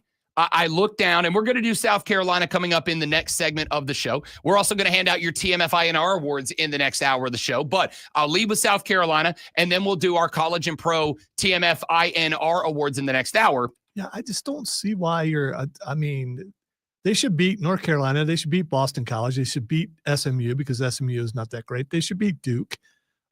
Probably lose to Florida State. Probably lose to Louisville, but not just would we, though? Not just would we? Did we both not last week just say, yeah, I know it's not what you want, but you should beat Syracuse, right? The problem I'm having right now with this football team is that the shoulds aren't happening. You should have a better offensive line than you do. You should, even if you're only going to score 24 a game, around where your average is right now. I think it's at like 25 and a half, 26 points a game right now. Even if you're only going to score 26 a game, your defensive front seven, which I was told coming into this year should produce a number of NFL draft picks. Yeah, I heard that too. Here's the thing though. Did the players come in believing the hype? Believing, oh yeah, we're going to that, and now they can't get past the fact that you're not going to the national championship, that you're struggling. Can they get past that when you believe your own hype? I'm not saying that that's the case, but we've seen that happen before. Sure. Maybe they believe their own hype, and this is when it comes to a great motivator like Dabo Swinney to get them back from from down there where they are, down in the dumps, which they should be with how they've been playing, and get them motivated to win some more games. You know why we as human beings have like 70,000 phrases about how you gotta, if you get knocked down, you get up again, or just keep swimming if you've got kids or whatever. Like, we have 70,000 phrases about how if adversity strikes and you get knocked down, you gotta get up and you gotta keep going. Chumbawamba made it the most popular song on planet Earth. Wondering for a hot when minute you're there. going to mention that. As soon as possible, as is usual. I thought there was many Chumbawamba song references out there as I Yeah, can. that's the only song that I know of that they did. So, but still, it's one that keeps being used over and over again. Of course it is, because that's a human trait. Is when things don't go the way you want them to go, and you take an L. It is very easy to retreat into yourself, to retract, to not go out and try again. That's why we have so damn much. There's motivational posters in every office in America about just keep going, head down, nose to the grindstone, yada, yada, yada. Here's the thought that I'm at right now.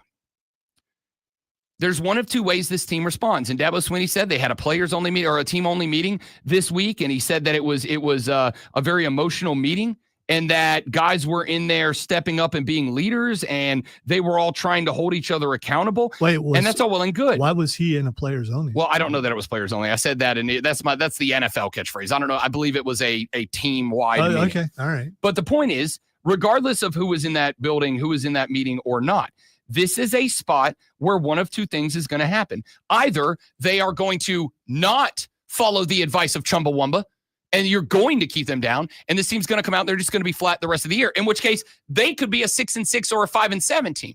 Or they're going to go, okay, Natty's out the window. This is what Dabo said. Natty's out the window.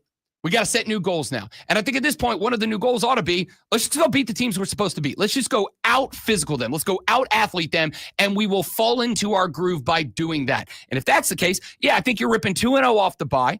At that point, you're sitting at 3-3, and then it's a matter out of SMU, Duke, Florida State, Louisville, and South Carolina. Can you get 2 of those wins or 3 of those wins to get bowl eligible? And I would, 2 with the Furman win in there, assuming it's a win. The answer is yes. So I'm going to give them credit for a North Carolina win, a Boston College win. I'm going to give them credit for the Furman win. That gets you to 3. And then I'm going to say out of SMU, Duke, Louisville, and South Carolina, I'll say you go 2-2. And that ends up getting you to a 7-5 mark. And I think that's where I'm going to put a realistic expectation for Clemson. Get to 7-5. Don't get Florida Stated like last year, where when it hit the rails, everybody just kind of checked out and started doing their own thing. That is the one positive about Dabo having a Dabo roster, is that I don't think you have to worry about what happened to Florida State last year, where everybody just said, all right, I'm just going to go get mine. I don't think that's a reality in that locker room. But at the same time, it is hard to have massive expectations, have those expectations fall apart, and not retreat into yourself a little bit. It happened to me recently. I had some expectations about a thing. That thing did not work out for me the way that I wanted it to. And I had about 2 days where I felt sorry for myself, and I just kind of shut it down. And it took the wife coming up and being like, dude, you suck right now. She didn't say that. That's how I talk to me. That's not how she talks to me. I can picture her saying that to you, though. She would, but like not in that moment, right? Like she'd give me a little breathing room. But the point is, I had to have this moment where I was like, you're right. That didn't work out, but I got to get back to it if I want something else to work out. Does Clemson do that? If they're all Dabo guys, yes.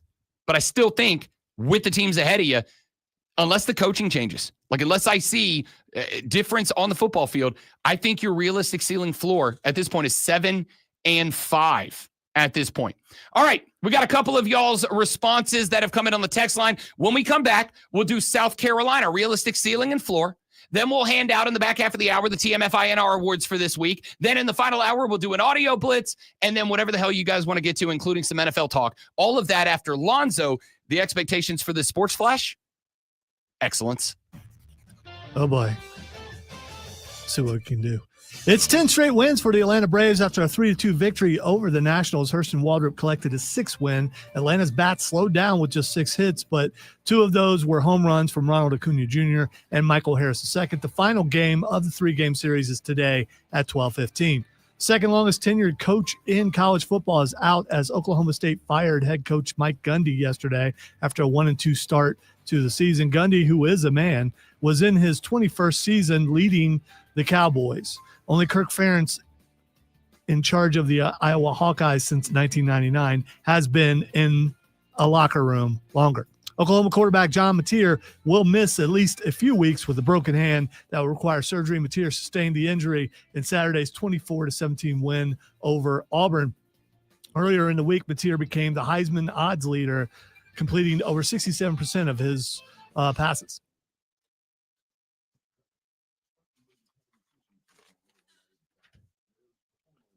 Got to fix that. That's what happens when you don't have time to proofread.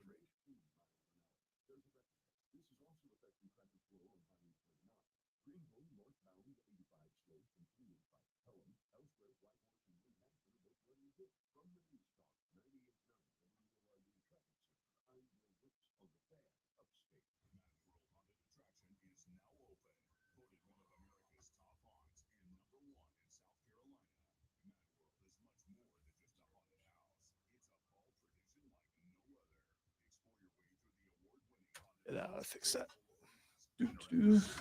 Yeah, it's someone was in the room, so they didn't get a chance to proofread and practice, I guess. It's well written, but it's not written in the way that people talk. So I needed to switch some things around. I stumbled on that the first time too, but I fixed it. So we'll see.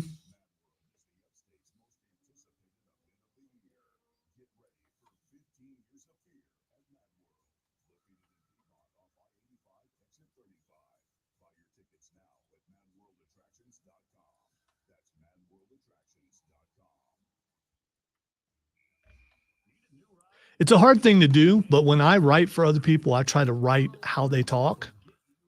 When Rob writes, he writes for written, not for read. Which is not a bad thing. It's just something that I have to fix.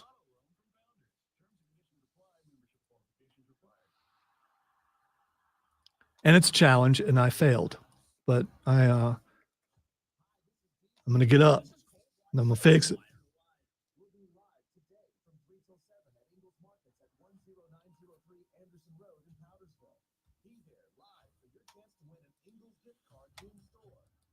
With great deals coming this Prime Day Deal Days, October 7th and 8th, greatness is a deal away.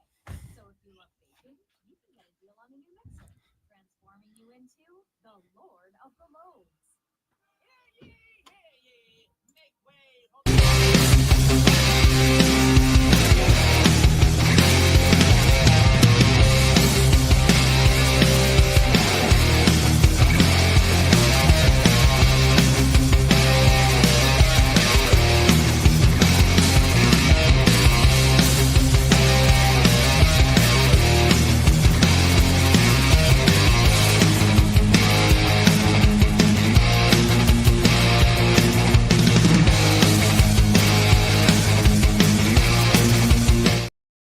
Oh, okay. No, it's not Rob's fault.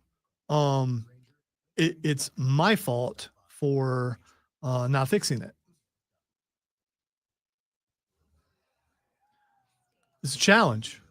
And sometimes I fall short of the goal, and I did that, but I've fixed it now, and I won't stumble over that part again. What part was it? The only Kirk Ferentz in charge of the Iowa Hawkeyes since 1999. It's not, if you're saying that out loud, I don't think you say it that way. And so I get to it and I stumble because everything's moving smooth to that point, and it's like it does. I write it. You write for written, and that's and I have to fix it. And I that's write it fine. the way I used to write my stories to put into a teleprompter Right. when I had to be professional on the news. Right. All right, we got a couple of texts that have come in so far. Let's get to those. Then we're going to get to the realistic expectations for the Gamecocks of South Carolina coming up here in just a few minutes from now. Texter wrote in and said, Rob, Clemson is all caps not beating Florida State. I mean, right now, I have no reason to believe that they would. I think you bump into. Yeah, who's saying they're going to? I don't think of the Clemson fans who are still all in, they can't be saying that, right? I don't think so. And again, like, I think you can look at a couple of reasons for that. I think number one is you can make the argument that they weren't last year. You can't make the argument they weren't the year before that. Florida State is a team that is coached well, is calling plays to the strength of their offense, which is Thomas Castellanos' ability to move around the football field quite a bit. And obviously we got to the rumor out of Florida State is that the injury sustained that took Thomas Castellanos out of that game last week against Kent State was a stinger, and that he's fine. We'll find out if it impacts him at all. But Florida State is calling plays that move Castellanos around the football field, right? Like, yes, there are some pocket passes thrown in there, but they're shifting protection to the left and the right. They're rolling them out. And on top of that, they're creating opportunities. You're going to see this out of Florida State quite a bit. They'll snap the ball, roll Castellanos to the right. The right guard will actually pull around the tackle to give Castellanos one extra blocker to the outside. The center will block down. The tackle will block in. That guard will either pick up the edge rusher and push him back to the inside to give Castellanos room to run, or if the edge rusher dives in underneath the tackle, now he's got an extra runner out there, an extra blocker, and he'll just tuck it and run it. That is what I am talking about when I say call to the strengths of your players. Make your system fit the players. Don't demand that your players fit the system. To me, that's what the best head coaches do, the best offensive coordinators do. Haynes King plays a very similar style of football to Thomas Castellanos. And he's the reason they won that game. If he can win that game, Thomas Castellanos, who has backed up every word he said preseason in terms of what he believed he was going to do for Florida State, I think he's a better version of that. Probably not as physical with not as physical with the football, but a lot more shifty when it gets to the outside. And open field tackling has been to some degree a problem for Clemson. So I think that is I think it's a fair take.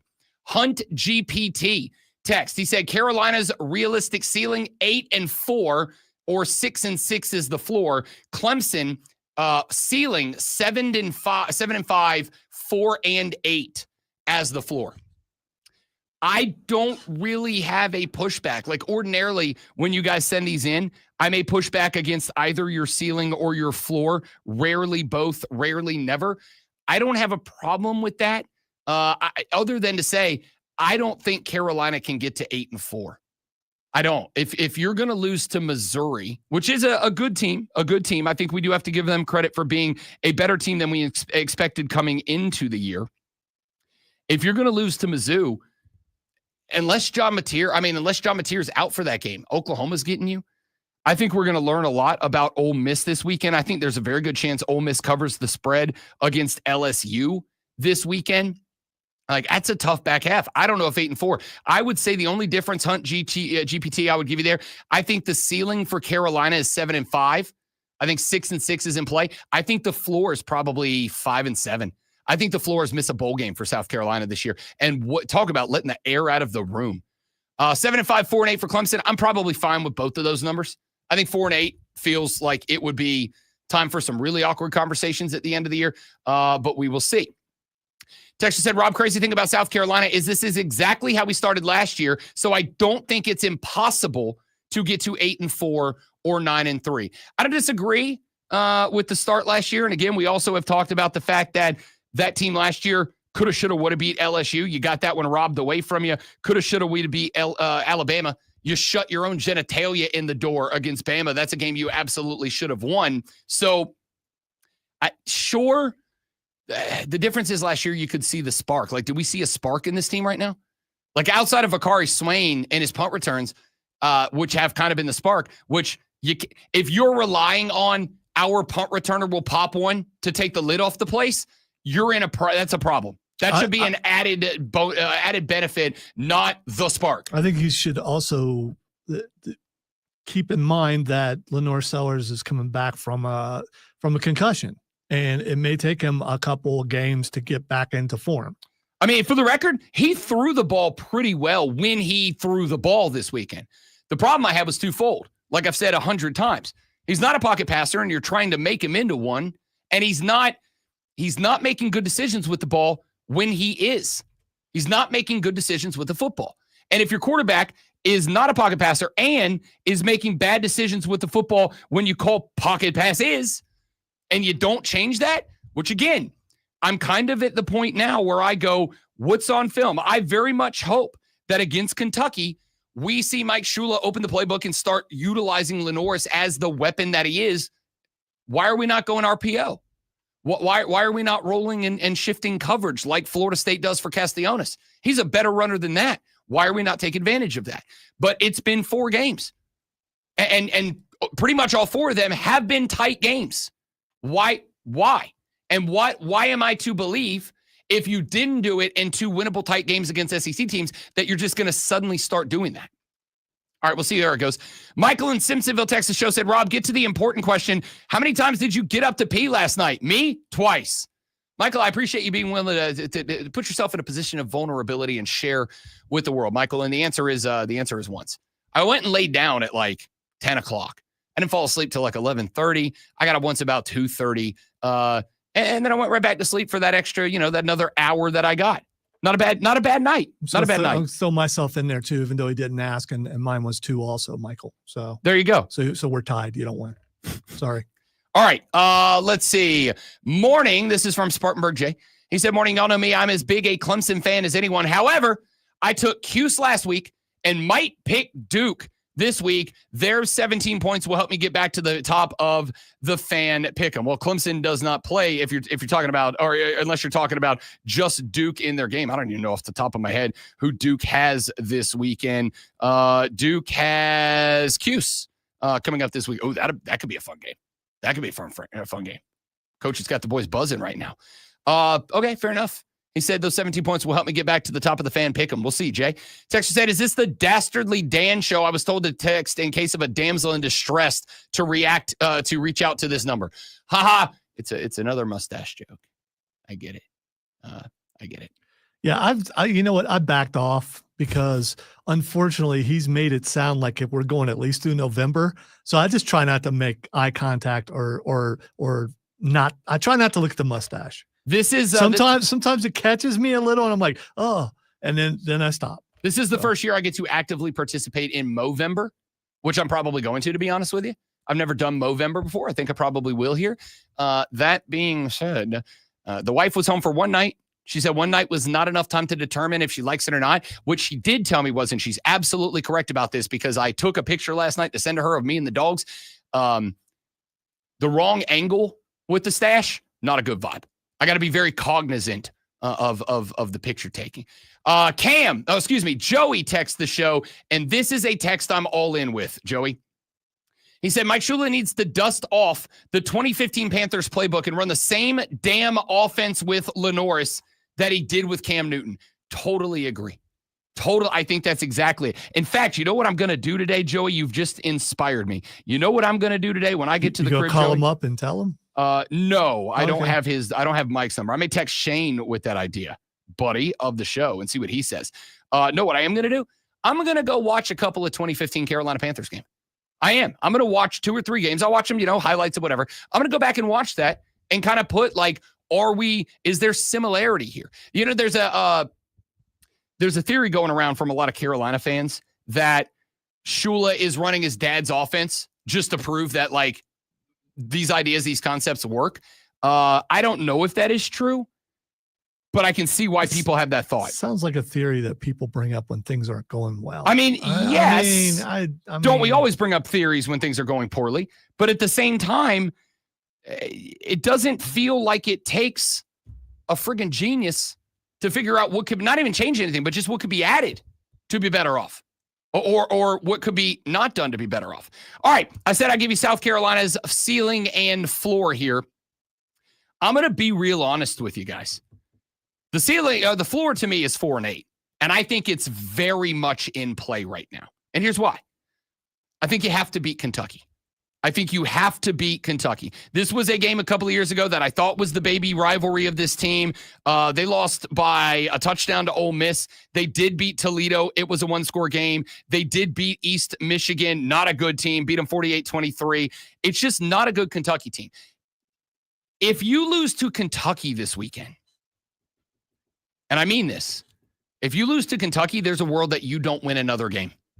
If you lose to Kentucky, there is a world you do not win another game. Because to me, as much as they are not the Coastal Carolina they were a couple of years ago with Grayson McCall at the helm, it's not a bad Coastal Carolina team. They're not good.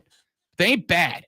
If you lose to Kentucky, honestly, you lose to Kentucky, the absolute best you can do is 3-9. Like that would be the best, is to be 3-9. Miserable. You beat Kentucky, I think the floor becomes 4-8 at that point. The ceiling is the interesting part to me, because here's where I'm at. We have seen a couple of moments of the spark. I think one of the things I've had to remind a couple of my South Carolina fan friends over the past couple of days is that until late in the game, the Vandy game was a closer game than the 31-7 scoreline indicates. It's a closer game than that final scoreline indicated. Because of that, I would like to think that the Missouri game kind of the same situation. What was it? It was 14-7 against Vandy at the half. They blew up on you in the second half. Mizzou, you were leading at the half. You just turned around and couldn't finish the game. Both of those teams are better than a lot of people are giving them credit for. I have had this debate on a couple of other shows that I do not think Georgia Tech, Vanderbilt, and Mizzou are getting the credit for the teams that they deserve to be getting, because they are pretty good football teams. And so you were in the mix. You hung in there with a couple of good teams. Teams you still should be better than. Teams I'm not going to say these were moral victories because they're good teams and you hung in there. No, you should still be better than Vandy and Mizzou at this point. But they are better than they get credit for. Here's the problem. Mizzou just got ranked at number 23. And while the AP poll is something that I am going to bang the drum on, especially when it leans so heavily on the preseason polls to impact as deep as week 4 in the regular season, there is some merit to it. They just got ranked and you lost them. You lost to Vandy at your house and you let them put 31 on your head in your house. I think LSU's down. I don't think they're as good as everybody makes them out to be. They're better than Mizzou and Vandy. Oklahoma, the best thing you could have going for you here is John Mateer is still out when you play Oklahoma. And I got news for you. That's a team that's winning because of the defense, man. Like Oklahoma, what I've seen so far, could hold this South Carolina offense to 21. They just got to get to 24 and they win. Alabama, we will find out this weekend if they are real or if they are a mirage and they beat up on a bad team and then another bad team in Wisconsin. But if they do what I think they are going to do, and that is go cover against Georgia, be in a good, tight game against Georgia, I think Alabama's got to look like an L, for sure. Like not what the team was last year. You're at Ole Miss. Again, we're going to learn a lot about Ole Miss against LSU. If they cover against LSU, an overrated but still very good team. If they hang in there with Georgia and Oklahoma, the good news for you against Ole Miss, they have Georgia and Oklahoma the week before they have South Carolina. Maybe they're beat up, exhausted by that point. But right now, that's a loss. Right now, Texas A&M on the road is a loss. Coastal's a win, and I think Clemson's a win right now. So the ceiling for me right now, the ceiling is 8-4. That's the absolute best you can do. And that requires 6 wins out of Kentucky, LSU, Oklahoma, Alabama, Ole Miss, Texas A&M, Coastal Carolina, and Clemson. Let's say Kentucky and Coastal Carolina are. Do you have 4? Actually, I take that back. I don't think the ceiling is 8-4. I lied to you. I think the ceiling's 7-5. I forgot how to do math for a minute. I think the ceiling is 7-5. Kentucky and Coastal are wins. That gets you to 4-2. Now I got to get 3 wins out of Oklahoma, Alabama, Ole Miss, Texas A&M, and Clemson. Is that possible? Yes. But that's the absolute best you can do. I think the reality for South Carolina is 6-6, bowl eligible at best.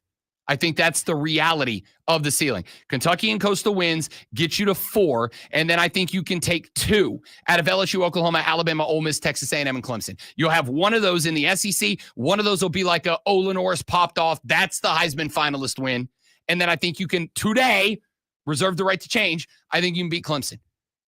That's going to get you to 6. Why is that the only one that you had to reserve the right?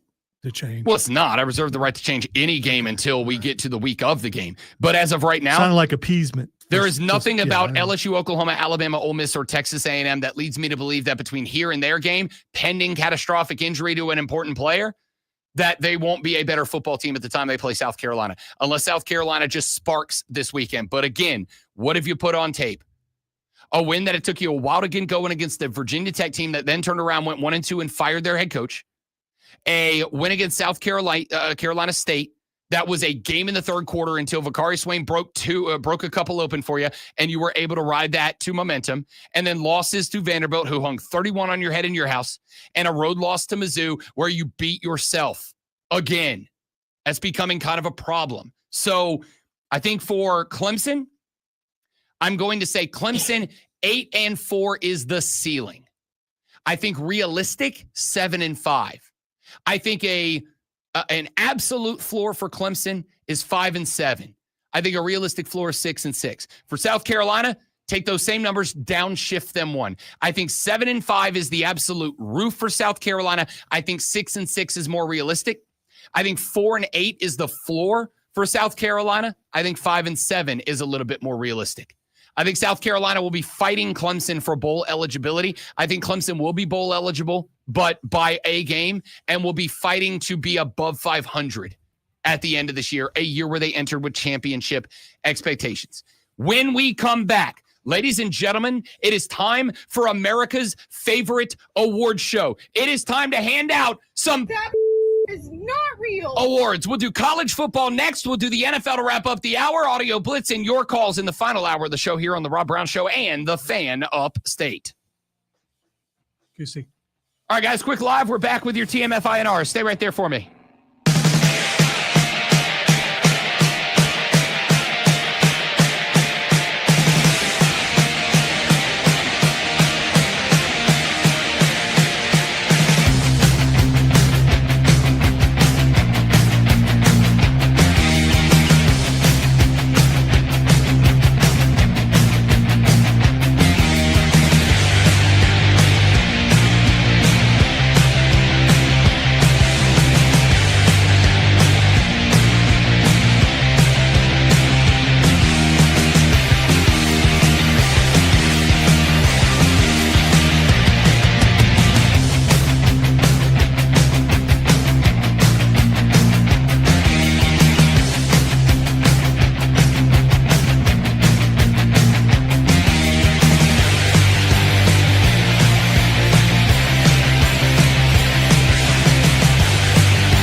not going to have you this year, so that's one less. Oh, I'll wait till the following year. Oh, I would figure out a way to pop on just for that. I could just put your picture up there. That's true. There's my excuse to finally buy a fat head of myself.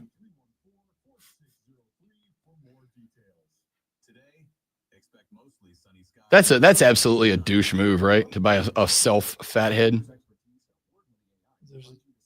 There's pictures and posters of you all over this room. I know, but I didn't do any of those. Well, you did. The only thing I did was a flag.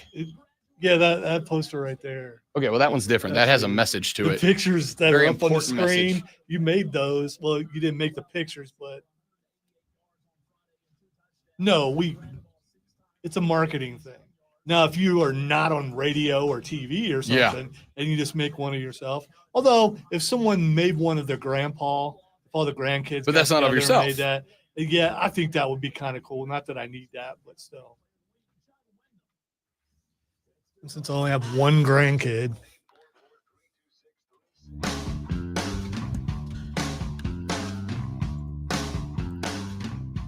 It is time to hand out the single most prestigious award in all of sports. Back seat, ESPYs, out of the way. Heisman. I was struggling to come up with another sports award there. Slammy. Yeah, all of you. Because it's time to hand out the That is not real. awards for the week. Let's run through our college awards here. We start with LSU's 56-10 win over the SELSU Lions. Yes, you should win that game 56-10. I should also see efficiency out of this game, and I did. The run game couldn't really get going for LSU, so it came down to Garrett Nussmeier fighting through an injury. 25 of 31, 273, 3 touchdowns, no picks, a 72 QBR. If Garrett Nussmeier wasn't the front runner for Heisman for the majority of the year, I don't know that he would have gotten here, but he has been, even though he's fallen off a little bit, but he's still there. Garrett Nussmeier. That is not real. Over to the Mizzou v. South Carolina game. I'm sorry, Gamecocks. As much as I actually really do think Lenora spun the bean pretty well in this game, there was somebody who performed even better. 22 carries, 138 yards, and I believe, if I did my mathematics correct, 217 broken tackles. Ahmad Hardy also scored a touchdown, 138 yards, took the pressure off the pass game. Ahmad Hardy That is not real. is not real. The Miami Hurricanes beat up on the Florida Gators 26-7, your final. Carson Beck was not great. 17 of 30, 160 through the air, was picked off, no touchdowns through the air. So how did Miami win this game this way? Easy. They ran the ball. And I am going to give a couple of dudes a TMFINR award. Mark Fletcher Jr. and Shamar Brown. Fletcher had 24 carries for 116 yards in a score. Brown had 18 for 80 yards in a score. Both averaged more than 4.4 yards per carry. Both scored. It was the run game. Fletcher and Brown That is not real. are not real human beings. The Oregon Ducks do everything the Ducks needed and wanted to do to the Beavers of Oregon State in the Civil War defensively. They held Malik Murphy to 5 of 18 through the air. They also held Oregon State to just 67 yards rushing. I am giving a tandem TMFINR award in this one as well because the defense was spectacular. 80 passing yards, 67 rushing yards, 1 score allowed in this game. And Dante Moore's a dog. 21 of 31, 305, and 4 touchdowns. Had about 3 drops in this game, or those number would be even higher. Dante Moore and OMG, maybe the Ducks got a defense. The defense in Dante That is not real. are not real. The Texas Longhorns 55-0 shutout win over Sam Houston. Listen, I was a little bit unimpressed with the attitude of one Arch Manning. You ain't a gangsta. Stop doing gangsta stuff.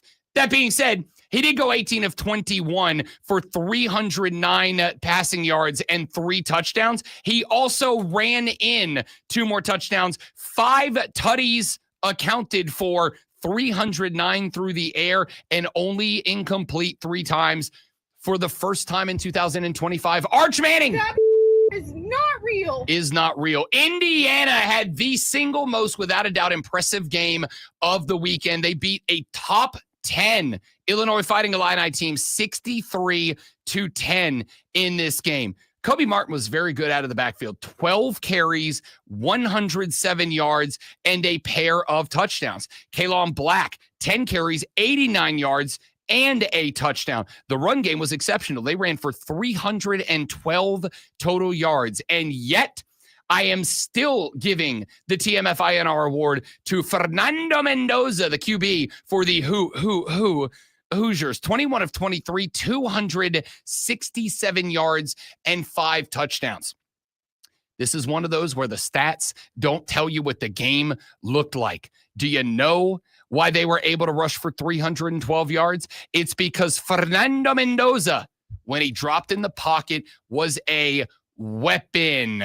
They were forcing the Illini to play back and off the line of scrimmage, and for a team that already has a weak rushing defense, Fernando Mendoza diced them up anyway. The run game was good. Fernando was excellent. Fernando Mendoza That is not real. is not real. Ole Miss 45-10 winners over the Tulane Green Wave in this one, and I don't know who to give it to, but a young man who popped on the national scene by the name of Trinidad Chambliss. 17 of 27, 307 yards and a pair of touchdowns. And if that wasn't enough, he also carried it 14 times for 112 yards, averaged 8 yards a carry as a quarterback. Ole Miss ran for 241. He had 112 of them, 307 and a pair of tutties in the air as well. Trinidad Chambliss, That is not real. welcome to the national spot, and congrats on your first TMFINR award. 45-24, the Yellow Jackets of Georgia Tech knock off the Temple Owls. Listen, they came into this game, Temple did, saying, listen, they're going to win this game, but it's not going to be because of Haynes King. They held Haynes King to 13 of 18, 161. He did have 2 passing touchdowns. They also held Haynes King, something Clemson cannot do, to 8 carries for just 15 yards, less than 2 yards a carry. And that is where the other Haynes, Jamal Haynes, stepped in. 12 totes, 107 yards, and kept the pass rush off of Haynes King so he could get the efficiency number up. Jamal Haynes That is not real. gets his first TMFINR of the year. The Doors, Vanderbilt, put it on Georgia State this weekend. 70-21 was your final, and you already know who it is obviously going to. Good joke earlier. Real good joke earlier. I appreciated that one a lot. Diego Pavia, 18 of 24, 245 passing yards and a touchdown, but he also toted it 9 times for 86 yards and a touchdown as well. You already knew it, but sometimes we hand out some hardware. Diego Pavia That is not real. is not real. Michigan ruins my upset pick. They knock off the Nebraska Cornhuskers on the road, 30-27. The Huskers go back to figuring out new, fun, inventive ways to break their fans' hearts and lose close games. Justice Haynes, 17 carries, 149 yards for the Wolverines. They didn't get much out of Bryce Underwood in this game. 12 of 22 for 105, no tutties, no picks. He also ran 8 times for 61 yards, but it was Justice Haynes who was able to make sure that they got past baby Mahomes, Dylan Raiola, 30 of 41, 308, 3 touchdowns. It would have been his if the Huskers pulled the upset. They did not. Justice Haynes That is not real. is not real. Notre Dame 56-30 over the Boilermakers of Purdue. I got a couple in this one too. CJ Carr finding the stroke, 10 of 12, 223, and 2 passing touchdowns. But the guy who jumped off the page was a guy who did not jump off the page early for Notre Dame. Said at the beginning of the year after the 2 losses, they've got to get Jeremiah Love rolling. He rolled 19 carries, 157 yards, and a pair of tutties on the ground. Jeremiah Love That is not real. is not real. And we wrap it up with USC, Michigan State, 45-31. The Trojans get the dub. Wayman Jordan, I want you to keep an eye on this kid. I want you to put him in the old college football Rolodex because you're going to hear his name again, probably after USC upsets Illinois this weekend and moves higher up in the top 25. 18 carries, 157 yards. Open the door for quarterback Jaden Maivia to go 2026 for 234 and 3 touchdowns. Screw it. I'm making it a tandem award because he did throw 3 touchdown passes. Wayman Jordan, 18 for 157 on the ground. Jaden Maivia, 20 of 26 for 3 tutties in the air.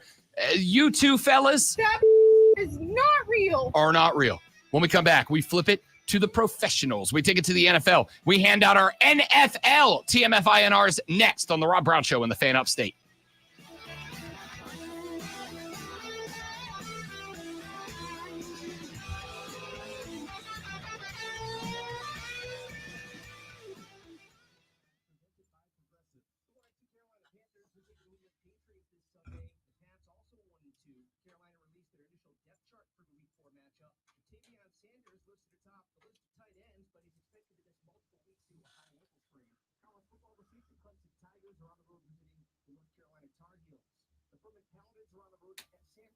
South Carolina plays host to Kentucky. 3-2 win for the Braves over the Nationals on Tuesday. Preston Waldrop improves to 6-1 with the win.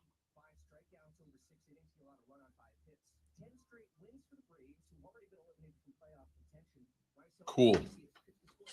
Be right back, dudes.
Two more very quick college football TMFINR awards that I had on the list and I just did not get to.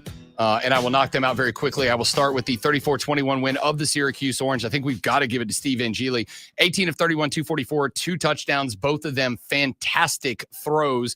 The 18 of 31 and a 76.7 QBR, not the greatest performance of a winner this weekend, but for a game where the expectations were that he was going to get crushed. I think Clemson fans, if you watch that game, it felt like Angeli did a lot more than that. The kid was on. Steve Angeli That is not real. unfortunately lost for the season. Hope that he recovers and is able to get back on the top of the football world. Blame it on the rain, Clemson.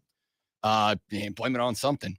And then finally, the TCU Horned Frogs 35-24 win over the SMU Mustangs. Again, maybe not the highest completion percentage, but Josh freaking Hoover in this game, out-dueling Kevin Jennings. Josh Hoover went 22 of 40, 379, and 5 touchdown passes in that game. Josh Hoover That is not real. gets a TMFINR as 5, well. that's a lot. That's more than 3 and 4, as a matter of fact, if you're keeping track. All right, let's sprint through our NFL TMFINR awards. We'll go back to Thursday night to hand out the first one.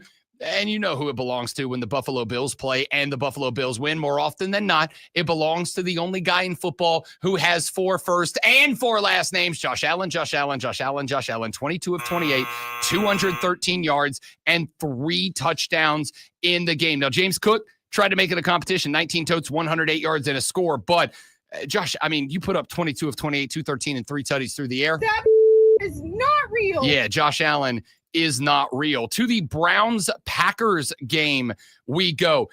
I don't know how you don't give it to the entire Browns defense. I mean, they were spectacular. Held Jordan Love to 183, a tutty and a pick. They kept the Packers to just 81 rushing yards in this game. I don't know if the Packers read too many newspapers or listened to too many radio shows, but I do have to think at this point, y'all, I think Lonzo may have stuck the landing on this Cleveland Browns defense being one of the best in the league. Myles Garrett was a dog. Carson Schweitzinger was a dog. This team was flying, or he had 10 tackles, 7 solo, and a sack in that game. I'm giving one to the entire Browns defense. That is not real. Playing out of their friggin' minds this weekend. Colts 41-20 winners over the Tennessee Titans in this one. Listen, I want to give it to Danny Dimes, 18 of 25, 228, and a touchdown. But when Jonathan Taylor goes off 17 totes, 102 yards, and 3 touchdowns on the ground, and then you add in the fact that he also had a handful of catches in this game as well, Jonathan Taylor looks like Jonathan Taylor from 3 years ago. And if Jonathan Taylor looks like Jonathan Taylor from 3 years ago, and I got asked on a Real Life for Real radio program yesterday. Why does he look that way? Well, because he's Jonathan Taylor. And because Danny Dimes is Let me there. finish where I was getting. If Jonathan Taylor looks like Jonathan Taylor he did 3 years ago, and I got asked on a Real Life syndicated radio show yesterday, is Daniel Jones an MVP candidate? And my answer was yes. Dude is going to go from comeback player to maybe MVP if these numbers keep up. But Jonathan Taylor That is not real. went TF off. The Vikings dominated the Bengals. 48-10 was your final in this one. And I got to go to Jordan Mason. 16 totes, 116 yards, and a pair of scores. Carson Wentz looked, I think, better than a lot of people expected him to. 14 of 20, 173, a pair of touchdowns. But defense was playing basically single higher cover 2 because Jordan Mason was dicing them.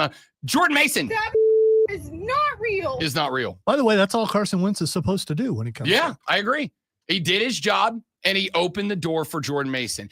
21-14, the Steelers knock off the Patriots. Let's keep it a buck. Nobody on the offense for the Steelers deserves a TMFINR award here. Aaron Rodgers, 16 of 23, 139, 2 tutties, and a pick. Not a great day.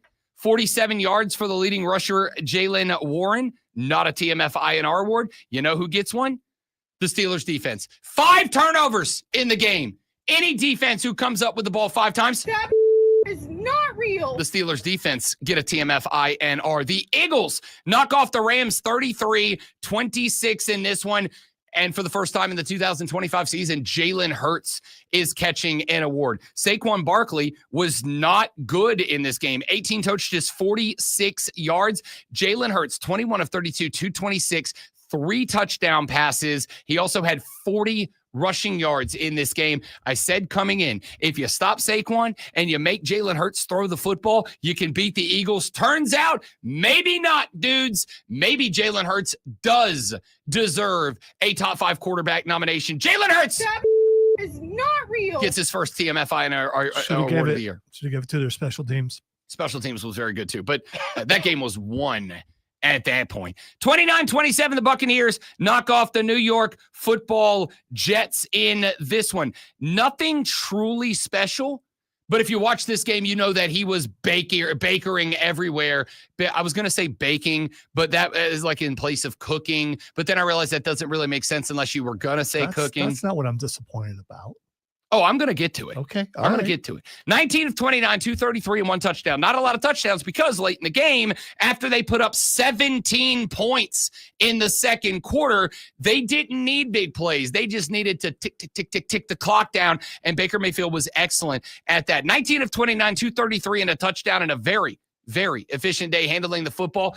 This TMFINR award goes to Baker! That is not real.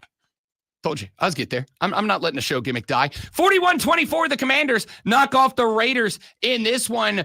I got to tell you, I jumped around a lot on who this might go to, but I think it's got to go to Marcus Mariota, man. This dude was emotional, getting another opportunity. 15 of 21, 207, and a touchdown. Kind of a similar situation. The Commanders were up at the half. They put up 14 points in the third quarter, and at that point, it was trust the defense. Don't let anything happen to us. Well, the defense did allow 14 points in the fourth quarter, but the game had pretty much been decided at that point, and it was because Marcus Mariota is not real. was a dude. 30-0.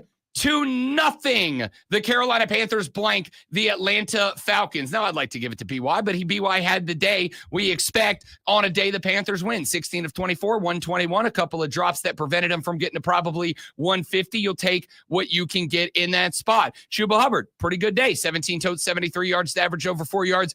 Carry no scores. Rico had one. BY had one. It's got to go to the defense, right? I mean, any NFL defense who shuts out any NFL offense deserves That is not real. a TMFINR award. They held Michael Penix Jr. to 172 and took 2 picks away from him. They held Bijan Robinson to 72 yards on 13 carries. Nobody scored on the ground. The Carolina Panther defense, absolutely no joke. 17-10, the Jacksonville Jags knock off the Houston Texans. I'm going to give you what I think might be a bit of a surprise TMFINR award. I'm giving this one to Travis Hunter. 6 tackles in this game. But do you know what does not show up on the score sheet? Locked in coverage. If you get a chance to go watch the all 22 film of this game, watch Jacksonville's defense and watch Travis Hunter. Y'all, when I tell you that I watched a DB that looks like he is a 7-year vet locking down number ones, he has given up nada so far. This dude has been, when I tell you, one of the most impressive man coverage DBs in the NFL so far. Travis Hunter looks good. It's not a TMFINR that shows up on the stat sheet. It's one that shows up in your eyeballs if you watch him. Youngsters, listen to Uncle Rob. Go watch the last 2 weeks of Travis Hunter playing on defense, and you will see what a good DB looks like. Travis Hunter is not real. is locking that defense down. 23-20, the Chargers stay undefeated at 3-0 with a win over the Broncos in this one. I went back and forth. I considered giving it to the defense because they really able to slow down the Denver offense. But despite the fact that he had a pick and only 1 touchdown, Justin Herbert is a legitimate most valuable player candidate right now. Justin Herbert leads the league in passing yardage. Justin Herbert is, I believe, now 4th in the league in touchdown passes for a team that is going to run it 30-plus times per game. Justin Herbert is still that guy. 28 of 47, 300 passing yards, a touchdown, and a pick, and is now a genuine MVP candidate. Justin Herbert Is not real. is not real. 44-13, the Seahawks decimate my Saints. They were up 21-0 at the end of the first quarter. They put 17 more on our asses in the second quarter. They led by all of those points to 6 at halftime. Where do we go with the TMF INR award? I thought about maybe it's Sam Darnold. It is Sam Darnold. 14 of 18, 218, 2 touchdowns. I came very close to giving it to Jackson Smith and Jigba. In fact, you know what? I'm going to make it a tandem. I'm going to give a tandem award here. Sam Darnold, 14 of 18, 218, and a pair of touchdowns. One of those touchdowns, along with 96 of those yards and 5 of those receptions, went to Jackson Smith and Jigba, who, by the way, is kind of turning into a nice little number 1 overall wide receiver for Sammy D. No surprise. He went to wide receiver U. Sam Darnold and Jackson Smith and Jigba. Is not real. 31-14, the Chicago Bears knock off the Dallas Cowboys. Ladies and gentlemen, I would love to welcome you all to the Caleb Williams Show. 19 of 28, 219 yards. 298 yards and 4 touchdown passes through the air. Remember all those times when y'all said, Rob Brown, you're overhyping the guy. He ain't done nothing yet. All this cat has done is carry this offense. They get their first win. They are 1-2, and it was, yes, because of Caleb Williams, whose team, by the way, only rushed for 87 yards in the game, diced his old head coach, Matt Eberflus, now the DC for the Dallas Cowboys. Enjoy that, Matt, because Caleb Williams Is not real. is a real one. 2 more very quickly. I got to give one to my dog, Mac freaking Jones, and a tandem to Ricky Pearsall. Mac Jones, 27 of 41, 284, a tutty and a pick. Pearsall, 8 grabs, 117 yards. Those fellas. Is not real. And finally, the Chiefs knock off the Giants 22-9 in this one. Welcome back to it, Patrick Mahomes. Not a great performance. I just had to give it to somebody, and he had the best performance. This was a Chiefs performance. Nobody jumps off the page at you. Nobody had a holy crap, what a day, but Patrick Mahomes did more than enough. 22 of 37, 224, and a touchdown through the air. It's all they needed. It's all they got. Didn't take a bunch of sacks. Patrick Mahomes is not real. back on the TMF INR list. When we come back, Audio Blitz. We'll give you some of the best audio we've picked up. We'll talk some NFL. Whatever you want to get to, that's all coming up after Lonzo gives you an absolutely is not real. worthy sports flash. I don't know. That could go either way. It's 10 straight wins for the Atlanta Braves after a 3-2 victory over the Nationals. Hurston Walder collected his 6th win. Atlanta's bats slowed down with just 6 hits, but 2 of those were home runs from Ronald Acuna Jr. and Michael Harris II. Final game of the 3-game series is today at 12:15. Second longest tenured coach in college football is out as Oklahoma State fired head coach Mike Gundy yesterday after a 1-2 start to the season. Gundy, who is a man, was in his 21st season leading the Cowboys. Only Kirk Ferentz, coach of the Iowa Hawkeyes since 1999, has been in a locker room longer. Oklahoma quarterback John Mateer will miss at least a few weeks with a broken hand that will require surgery. Mateer sustained the injury in Saturday's 24-17 win over Auburn. Earlier in the week, Mateer became the Heisman odds leader, completing over 67% of his passes for 1,215 yards. That's pretty good.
I know, Kane. Why did he not put him in there? That's Yeah, that's fair. That's wow. fair. That's fair. That's a big time miss right That's fair. there.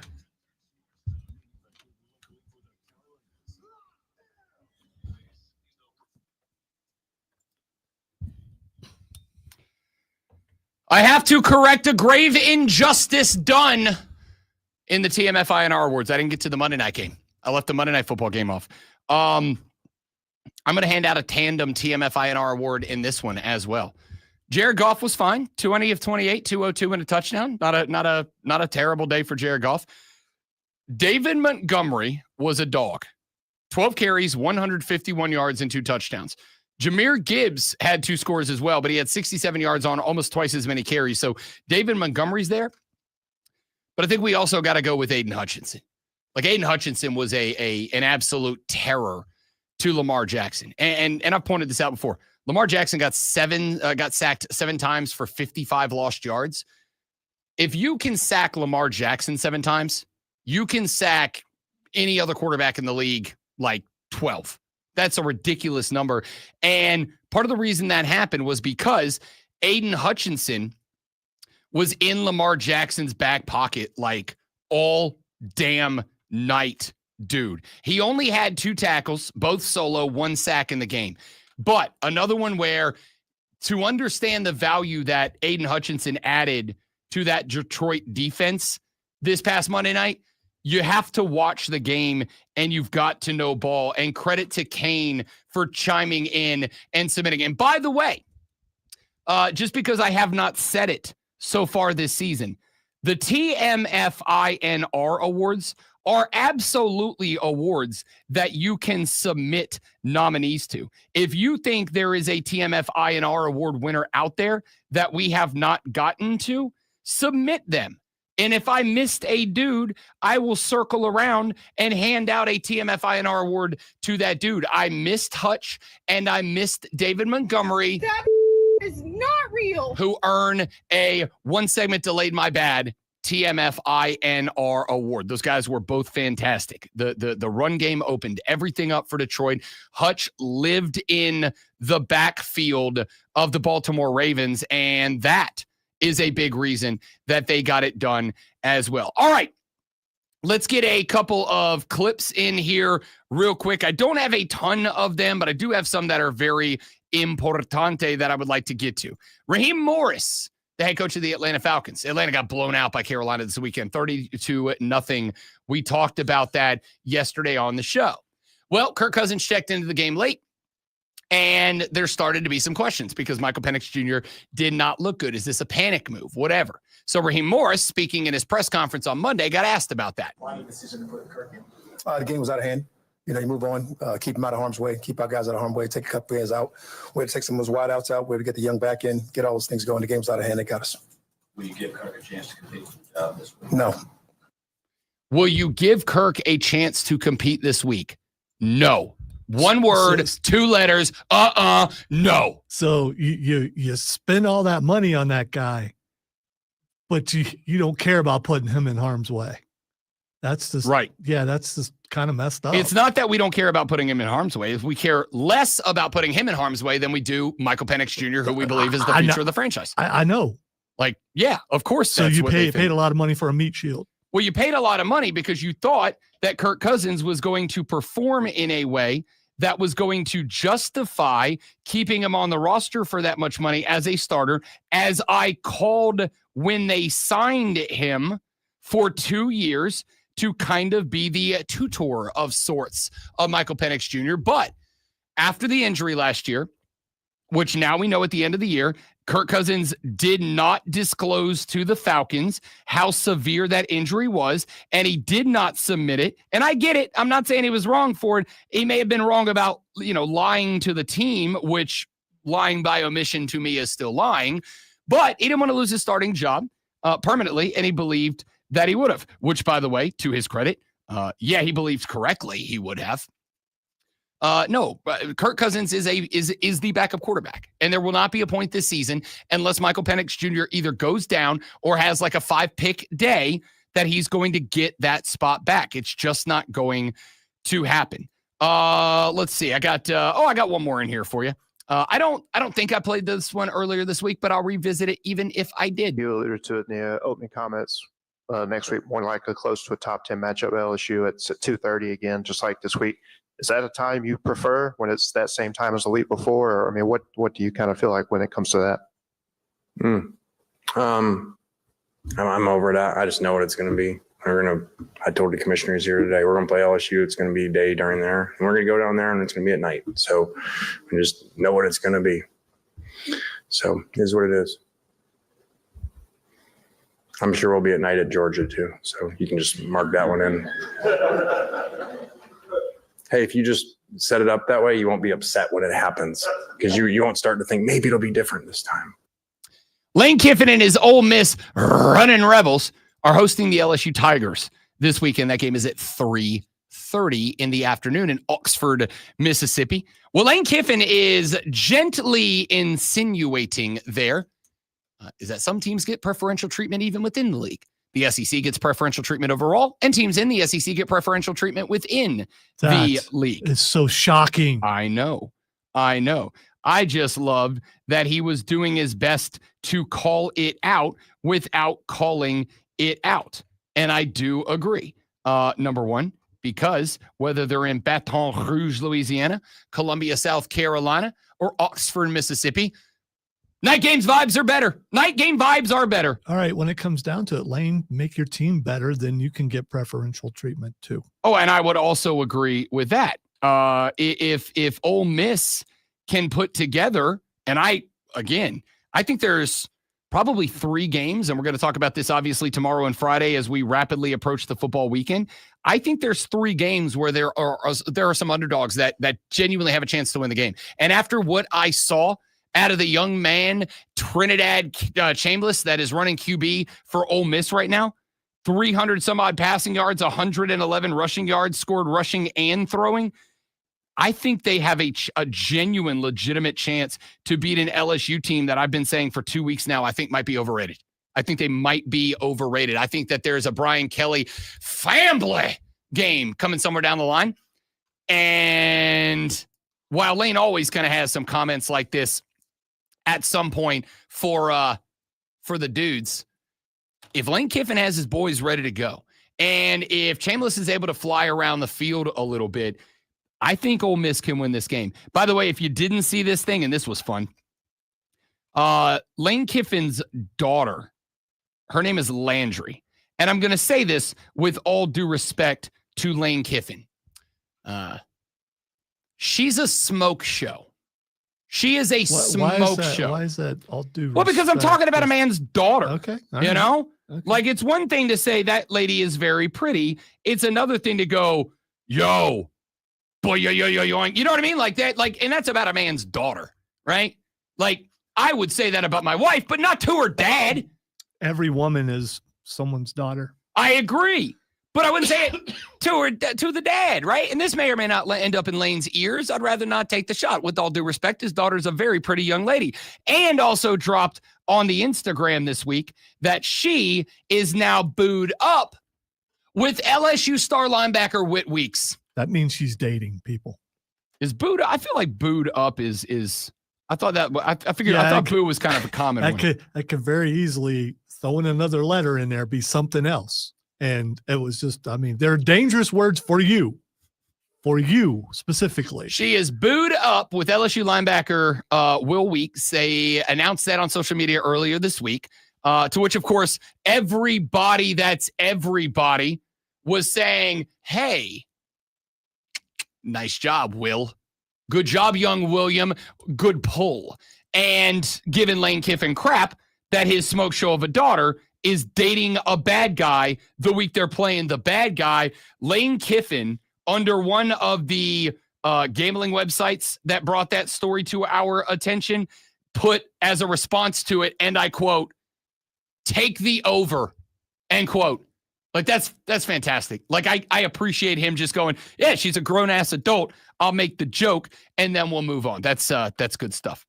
Let me get this one going for you if I didn't just delete it on accident. Terrell Hatton is a golfer from the UK. And he's very good. He'll be in the Ryder Cup this weekend. And I want you to know there's a couple of golf tournaments per year that I always give plenty of time to on this show. I will warn you in advance that over the next 2 days, while we are preparing for another excellent weekend in both college and professional football, one of the things that is a non-sports topic that I will be talking about the next few days. I say non-sports. It's obviously a sports topic. One of the non-football topics, there we go, I'll get it right, that I will be talking about this week on the show is the Ryder Cup. I'm clipping that. Have at it.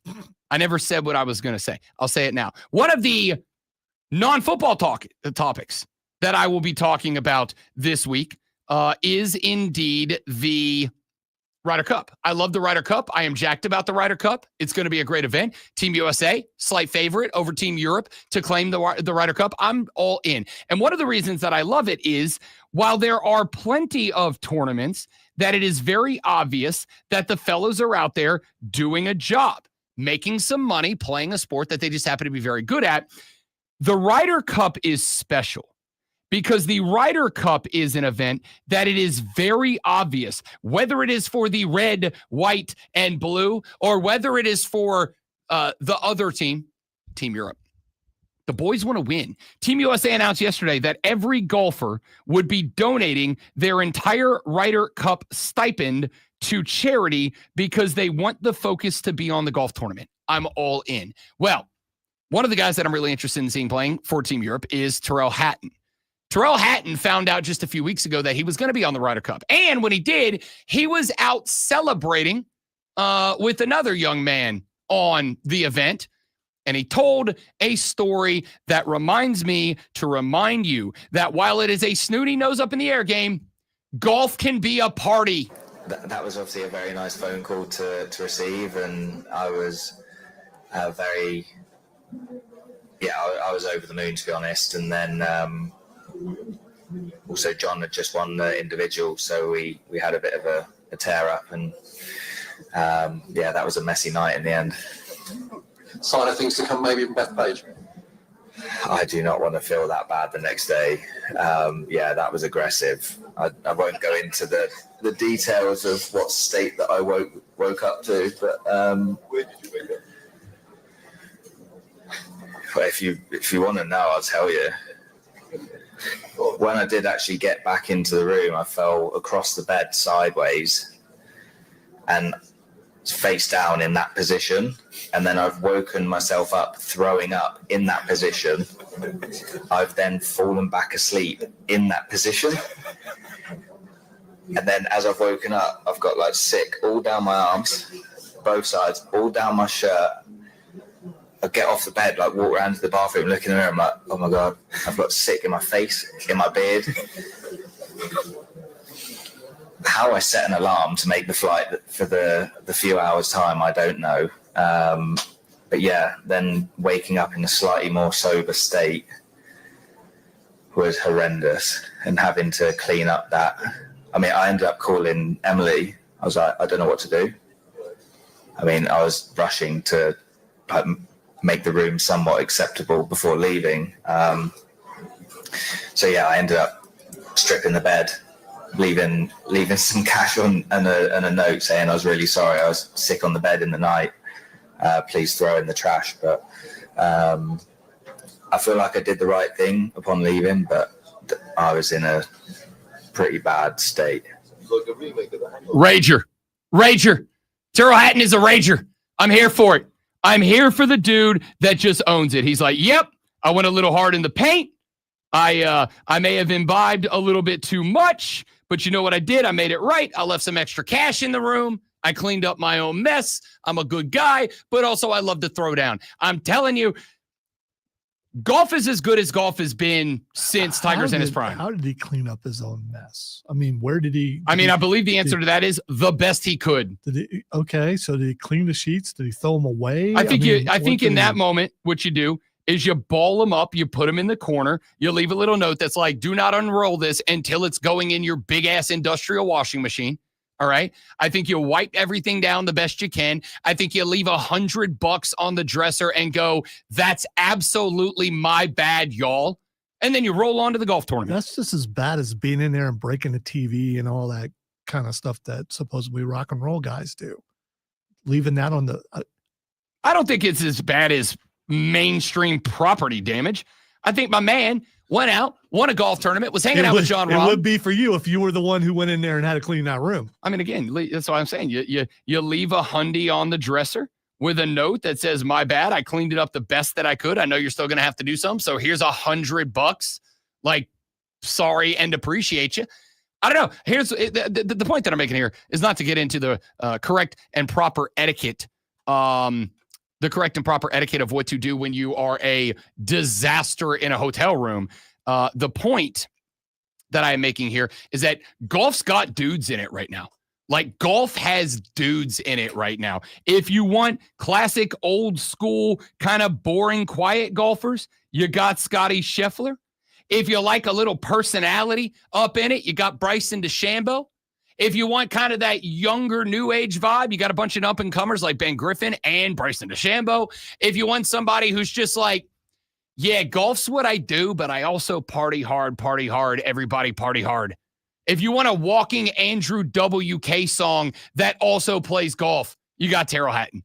This Ryder Cup's going to be fun, dude, because it's a little bit of everything. By the way, somebody threw up the idea. Terrell Hatton is not just a guy who plays at a good speed on the golf course, like a good pace out on the golf course. Terrell Hatton is also a dude that is wildly emotional, like a heart on the sleeve kind of guy, and gets very frustrated with slow play. Pair him up with the slowest player in the game, Patrick Cantlay. Put him on the same pairing as the slowest player in the game, Patrick Cantlay, because Cantlay will drive that man to madness that day. Will drive him insane. And for the Ryder Cup, I attack it the same way I attack football. If I can play some mind games and win this golf tournament, you're damn right I'm doing it. I don't care about the dollar bills. I don't care about the prestige. I want to beat Team Europe, and I want the Ryder Cup to stay stateside. If I can throw a couple of guys out there that change up the mentality of Team Europe, you better believe I'm doing it. Let's go get it, boys. We'll break the Ryder Cup down a little bit in depth tomorrow, but mostly Friday when the event starts off. Opening ceremony, if you care to watch it, is tonight, by the way. Rain in the area tomorrow, so they're just knocking that out early. All right, when we come back, let's take a trip around the National Football League. A lot of news and notes to get to as we roll into week numero 4. The Rob Brown Show is on your radio. This is the Fan Upstate. That world. All right, guys, one more live and we're back. Stay right there for me, please.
you the tight end routes.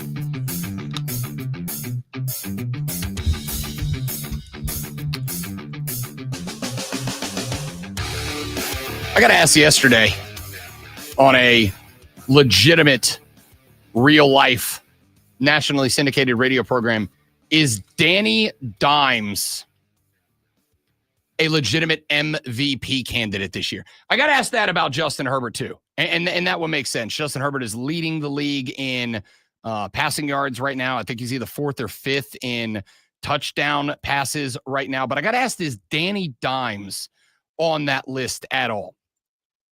And I got to tell you, I think the answer might be yes. I think the answer might be yes, which, again, why am I talking about the starting quarterback for the Indianapolis Colts? And the answer is, A, because Danny dropping Dimes.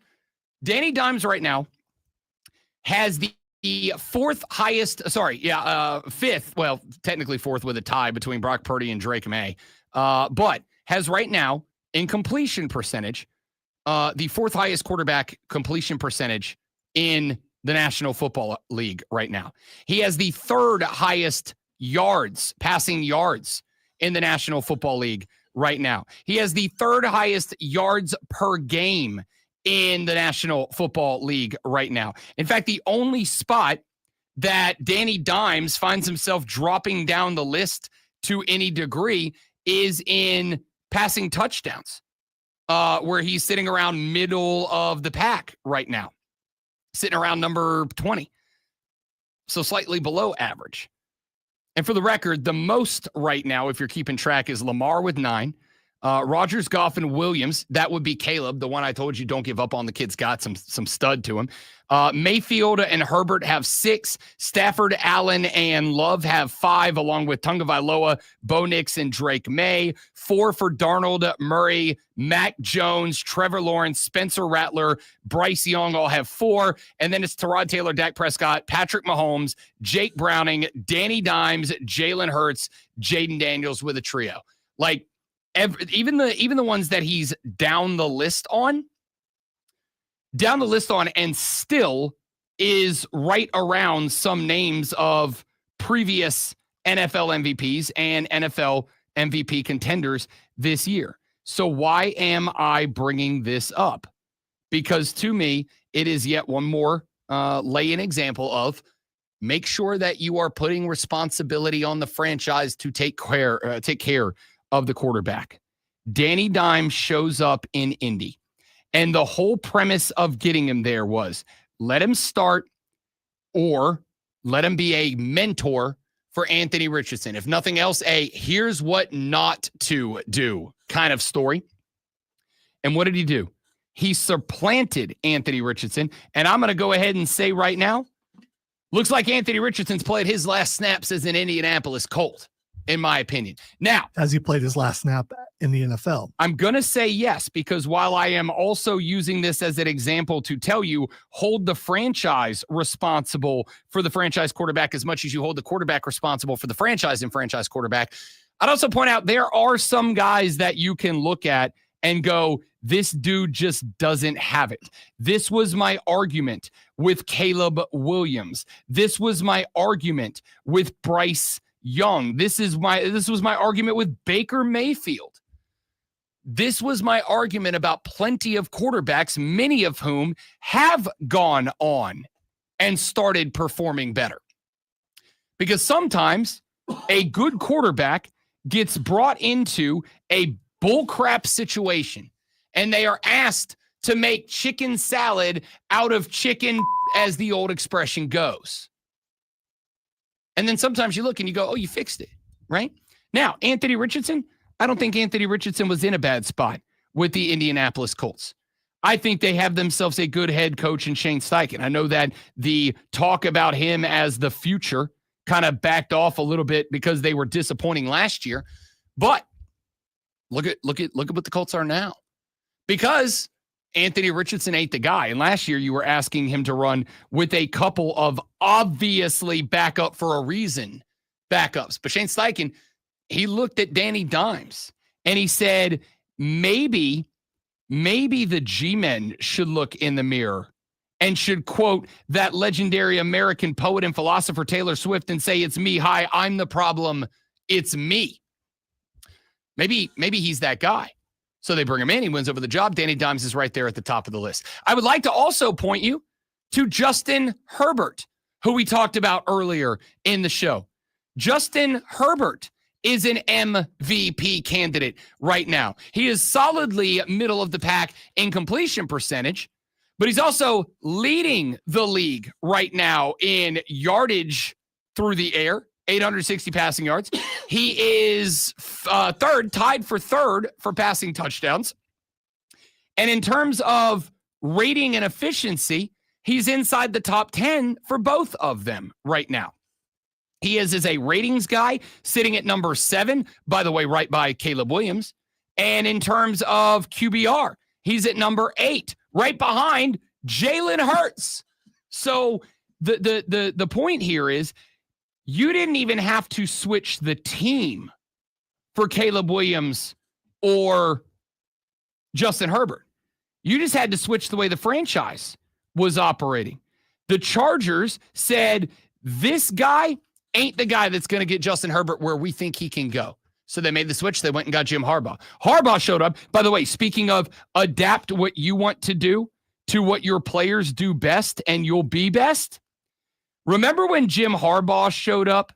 What did Jim Harbaugh say? We're going to be a running team. We got a running backs. We're going to run the ball. They drafted my favorite player in the draft last year, Omarion Hampton, who I still think is going to be a dude. Why'd they draft Hampton? So that they could give, if needed, and now we know he does need it, Najee Harris a spell. They could have a running back by platoon or committee if they needed to. They went and got Omarion Hampton because I think Jim Harbaugh said, we're going to be a run team. We're going to commit to that until it opens up the field for Justin Herbert. Except for the Chargers went on down to Brazil in week number 1. Justin Herbert was spinning the bean, and they knocked off the Chiefs. In week number 1, they gave themselves a divisional cushion in game 1. And since then, what has happened? The Chargers are not a rush team. They're not a rushing team. They're a very balanced team right now. But they are now going, hey, this Herbert kid, he's got something. He has thrown the 7th most passes in the NFL so far. We've got something here. And so now, Jim Harbaugh, who I firmly believe was being sincere. I don't think it was a cover-up 2 years ago when he showed up and said the LA Superchargers are going to be a rushing team that has a good quarterback, not a team that has a good quarterback and tries to rush. I think he looked at this year and he went, yo, this Herbert kid's got something. Like, we have figured out the system he needs to play in to be at his best. So they molded the team to the talent, not tried to force the talent into the team. And would you look at where he is? Yes, they have only won 1 game so far. But as we mentioned just a minute ago, Caleb Williams, another guy. You didn't have to change anything but the way that the franchise was operating. Caleb Williams, in terms of completion percentage, last year it was at what, like 52%? 63. Granted, it's still good for 21st best in the league. But 21st best in the league puts him a 0.6 of a point away from CJ Stroud. It puts him less than a full percentage point behind Bo Nix. It puts him less than a percentage point and a half behind Aaron Rodgers. When you look at the passing yards, when you look at the touchdowns, Caleb Williams is inside the top 10. I know it has been a conversation that has been brought up a lot of times on this show. I know it is a conversation that I'm sure many of you are tired of hearing me go on and on about. But the reason that I did not give up on and have not given up on and shan't give up on Bryce Young is Caleb Williams, is Justin Herbert, is Sam Darnold, is Danny Dimes. These are dudes, specifically Herbert and Dimes, that get out of the franchise, that drag them down, or the franchise finally pulls the trigger on a change to accompany them on what they need and not demand it the other way around. And now we got a bunch of MVP candidates. Now we've got a bunch of guys that are 25, 30, 35% better statistically than they were last year. That's why I did not give up on Bryce Young or Caleb Williams or Daniel Jones. Malik Neighbors said last year when the Giants sucked and everybody was coming after Danny Dimes and it was frustrating the crap out of me. Malik Neighbors went in front of some media in front of his locker room and they said, what's the problem with your team? Is it you and Danny Dimes? And he said, it's not the quarterback. They said, what do you mean? He's got bad numbers. And Malik Neighbors, a dude who has, since he showed up in the NFL, historically been pretty much a new Terrell Owens in terms of me, I love me some me. He was the first guy to go, and it's not Danny Dimes. It is not Daniel Jones. It's the franchise. Well, look at us now. Paired him with a good offensive coordinator and quarterbacks coach and head coach. Paired him with a good set of receivers and a solid run game. Danny Dimes is an MVP candidate.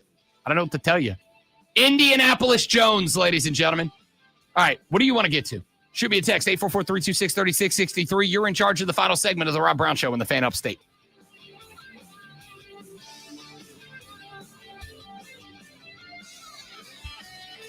All right, guys, I'm going to hit the restroom. Y'all stay right there. We'll be right back.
844-326-3663, 844-FANFONE. We got a text on the Hub City Spartanburger text line, which is that same number, 844-326-3663.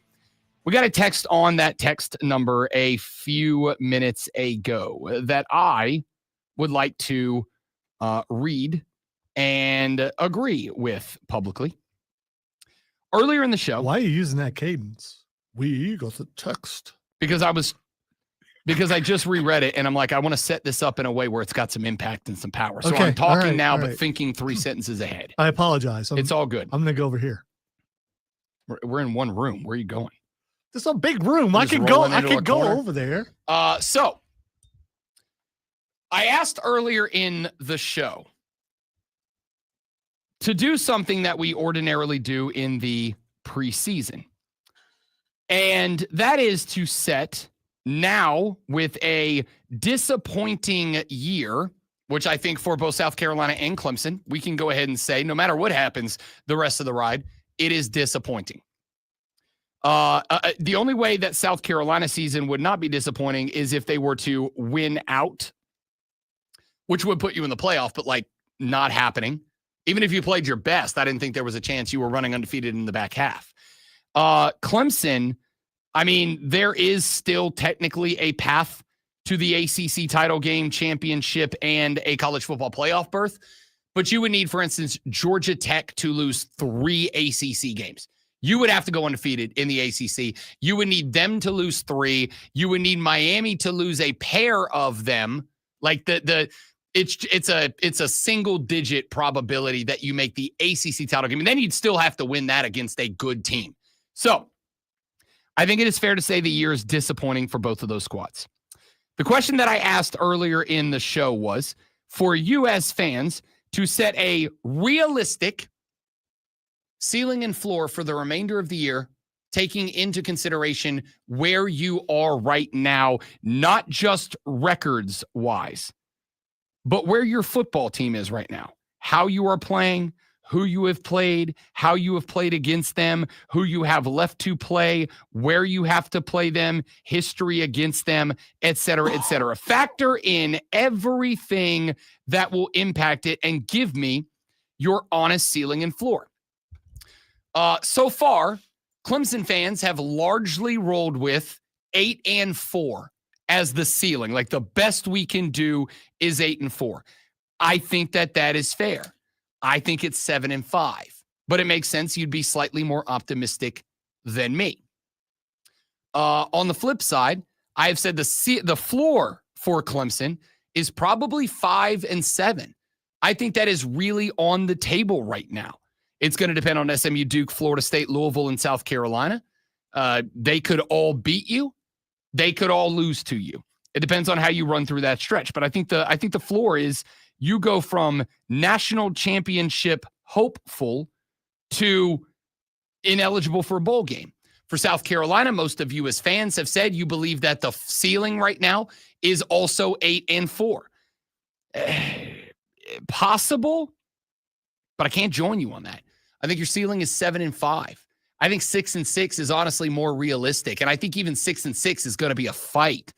I think your realistic floor is probably 3-9. I think I think there's a 3-9 possibility out there where the only team remaining that you beat is Coastal Carolina. Not that you're not better than Kentucky. You are. But you're better than Vanderbilt on paper too. And what happened in that game? You flat out got out coached and you gave up. The Mizzou game. What happened in that game? I think honestly, I think you're probably about even on paper with Mizzou. I think you got out coached in that game. I will say I don't think you gave up in that game, but I think you got out coached in that game. And if that is the case, if that is the spot that you were in, then like I said about Clemson earlier, all I can judge on, I can judge on sentimentality. I can judge on, bounce back and attitude, and you had a meeting and some tough conversations were had, and I think that's going to lead you to X, Y, and Z, and maybe it does. But I can't predict and prognosticate on anything other than what you have on tape. And what I have seen on tape from both of these teams are two teams that, first off, are not coached exceptionally well. And that's a bigger problem for South Carolina, I think. But two teams that aren't coached particularly well, have not really developed players the way that I expected them to over the offseason, have an issue with play calling repeatedly, and two teams that, if they get punched in the face early in games,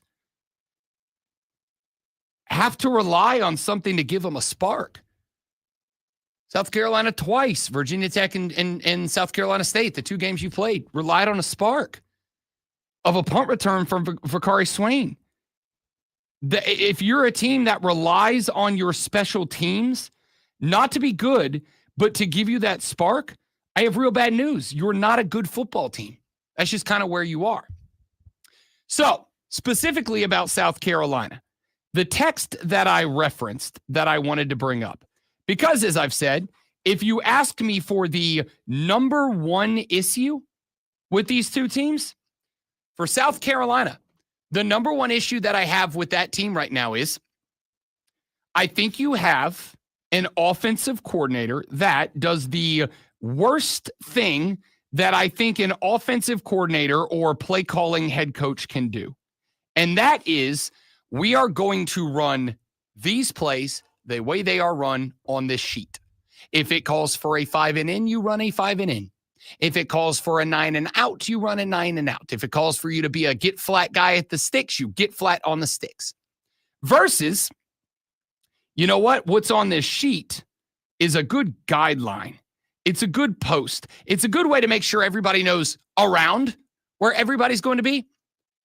But I'm going to trust my athletes that I have developed. I am going to trust my athletes to look at what is happening on a football field and go, what's on that paper right now? What's on that paper right now isn't going to work. Whether it's pre-snap, whether it's after the snap, whatever. So trust it. Joey texted the show earlier, and he said, quote, Shula needs to dust off the 2015 Panthers playbook and run the same damn offense with Sellers that he did with Cam. That is the reason that I did not hate the hiring of Mike Shula as offensive coordinator for the Gamecocks. Because I looked and I said, let's look at when Mike Shula, who, if we're just keeping it a buck, does not have a long record of success. So let's look at where he did have the most success. And the answer is the first couple of years as the play caller for the Carolina Panthers when Cam Newton was there. So why would you not translate that? Why would you not? And I'm gonna make a prediction, prognostication, whatever you want to call it now. We should see more Lenore Sellers action in this game than we've seen in any other game. And if we do, I think you're closer to the ceiling. But if I see Lenore Sellers dropping back into the pocket, 3, 5, 7-step drop and setting up shop in the pocket and having to climb and look around and whatever out of the pocket, then I will come back here on Monday and go, South Carolina, go ahead and prepare yourselves for disaster. You're not making a bowl game. This might be the most disappointing season of all time. And now the Rob Brown Show presents Twitter. All right, let's see if I can get through this because suddenly I'm having major sinus problems. All right, the first thing that's Xing is Jackson Dart. Jackson Dart, a.k.a. now officially Jackson Start. The Giants announced yesterday that Russell Wilson will be going to the bench. They will start rookie Jackson Dart this weekend, a very highly anticipated start because Jackson Dart looked pretty damn good in the preseason. Granted, not against top-tier first-string NFL defenses, but he did look very promising. And if you are the Giants, as much as I think you should have put this move off one more week until you play my garbage-ass New Orleans Saints, I get it. I understand it. The interesting thing is 2 weeks in a row, Russell Wilson was the reason that you were in a game, and 2 weeks in a row, he's the reason that you lost the game. So I get why you're making the start, but what a tough start to have to go out there and try to duel MVP candidate Justin Herbert. That's rough. or he can go out there and shine. Maybe he does. It is a possibility. Honestly, I'm pulling for the kid because I think he took a lot of crap going into the draft. I think he took a lot of crap. Oh, he's a system guy, and it's all because of Lane Kiffin and all that. And again, it's only in the preseason, but he's been pretty solid so far since he showed up. All right, next thing that's Xing is Scooball. Tarek Scooball is Xing because he went out last night as the starter for the Detroit Tigers. This guy was the runaway Cy Young candidate in the American League all year long. Well, last night, the Detroit Tigers went out and they lost their 9th game out of the last 10. And not just did they lose it, but they lost it to divisional rival, the Cleveland Guardians. And not just did they lose it to divisional rival, the Cleveland Guardians, but with the loss, the Cleveland Guardians have now caught the Detroit Tigers in a division that I thought a month and a half ago was over. The Guardians have now caught it, and they are 9-1 in their last 10, meaning that there is a very good chance the Tigers, who had the best record in baseball for a number of months, may lose their division in the final 4 games. All right, the next thing that's Xing is Matt Cardona. I do not know why he is Xing. Well, let me tell you. Please do. So last night during the match between Obafemi and that dude that's from Colombia, who's the current TNA champion, TNA invaded. Invasion angle. Yes, which was set up at the week before at homecoming. It was set up because they didn't use any TNA people, so they showed up, and one of the people who showed up was Matt Cardona. And so did the Iconics. Get out. Yeah, they showed up. Get out. Why would you lead with Matt Cardona when? Because Matt Cardona has but he's been out of WWE longer. And but the Iconics may be out of WWE, but they are. I didn't recognize them. I didn't recognize them until I read it. I saw it last night. I watched it. They have blonde hair now. Yeah, but do they still wrestle as the Iconics? No, they have a different name, right? They do have a different name, but I'd give you a name that they. And during the whole thing, Ricky Saints, friend of the show, Ricky Saints, just walks out. All this chaos is going on behind him. Walks over and goes to grab the belt, and Obafemi, who had just been beat down, stands up and grabs the belt, and they stare at each other because that is coming up this weekend, which we'll talk about tomorrow on a segment that Rob has never forgotten about. Not once in my life have I forgotten Fight Club tomorrow at 9:20 a.m. All right, the next thing, we got 2 more really quick, is Marvel Zombies. Do we have another one of those dropping? Because I got to tell you, 4 episodes comes out today. Sweet, dope, love it. Yes, so something to watch when you go home. And finally, I don't care how you take it, ABBA is trending. Why would I listen? I'm not going to hate on no, ABBA. You will, because ABBA is trending because someone hacked into Greta Thunberg's barge that she has, and they're playing nonstop ABBA songs, which is okay. All right, hang on though. Is it just like Dancing Queen on a loop, or is she like? Because if she's going through the rotation of ABBA, there are worse artists you could get. No, with. I was thinking, man, that on a boat, that's great. I guess. So I guess Greta doesn't like ABBA. That's the only thing I can figure out. It's unfortunate. There's worse artists you could be stuck with listening on loop on a boat than ABBA. And I don't care what any of you say in judgment. I'm right. Have a great day. Thanks for listening. Hope you enjoyed the show. If you didn't, it's because you've got terrible taste in radio. Come back tomorrow. We'll try all over again and do better. We'll talk some football, wrestling, and more. I'm Rob. He's Lonzo. This was the Rob Brown Show on the Fan Upstate. Later. Shut it, please. My God, man. That was a good one. That was a good one.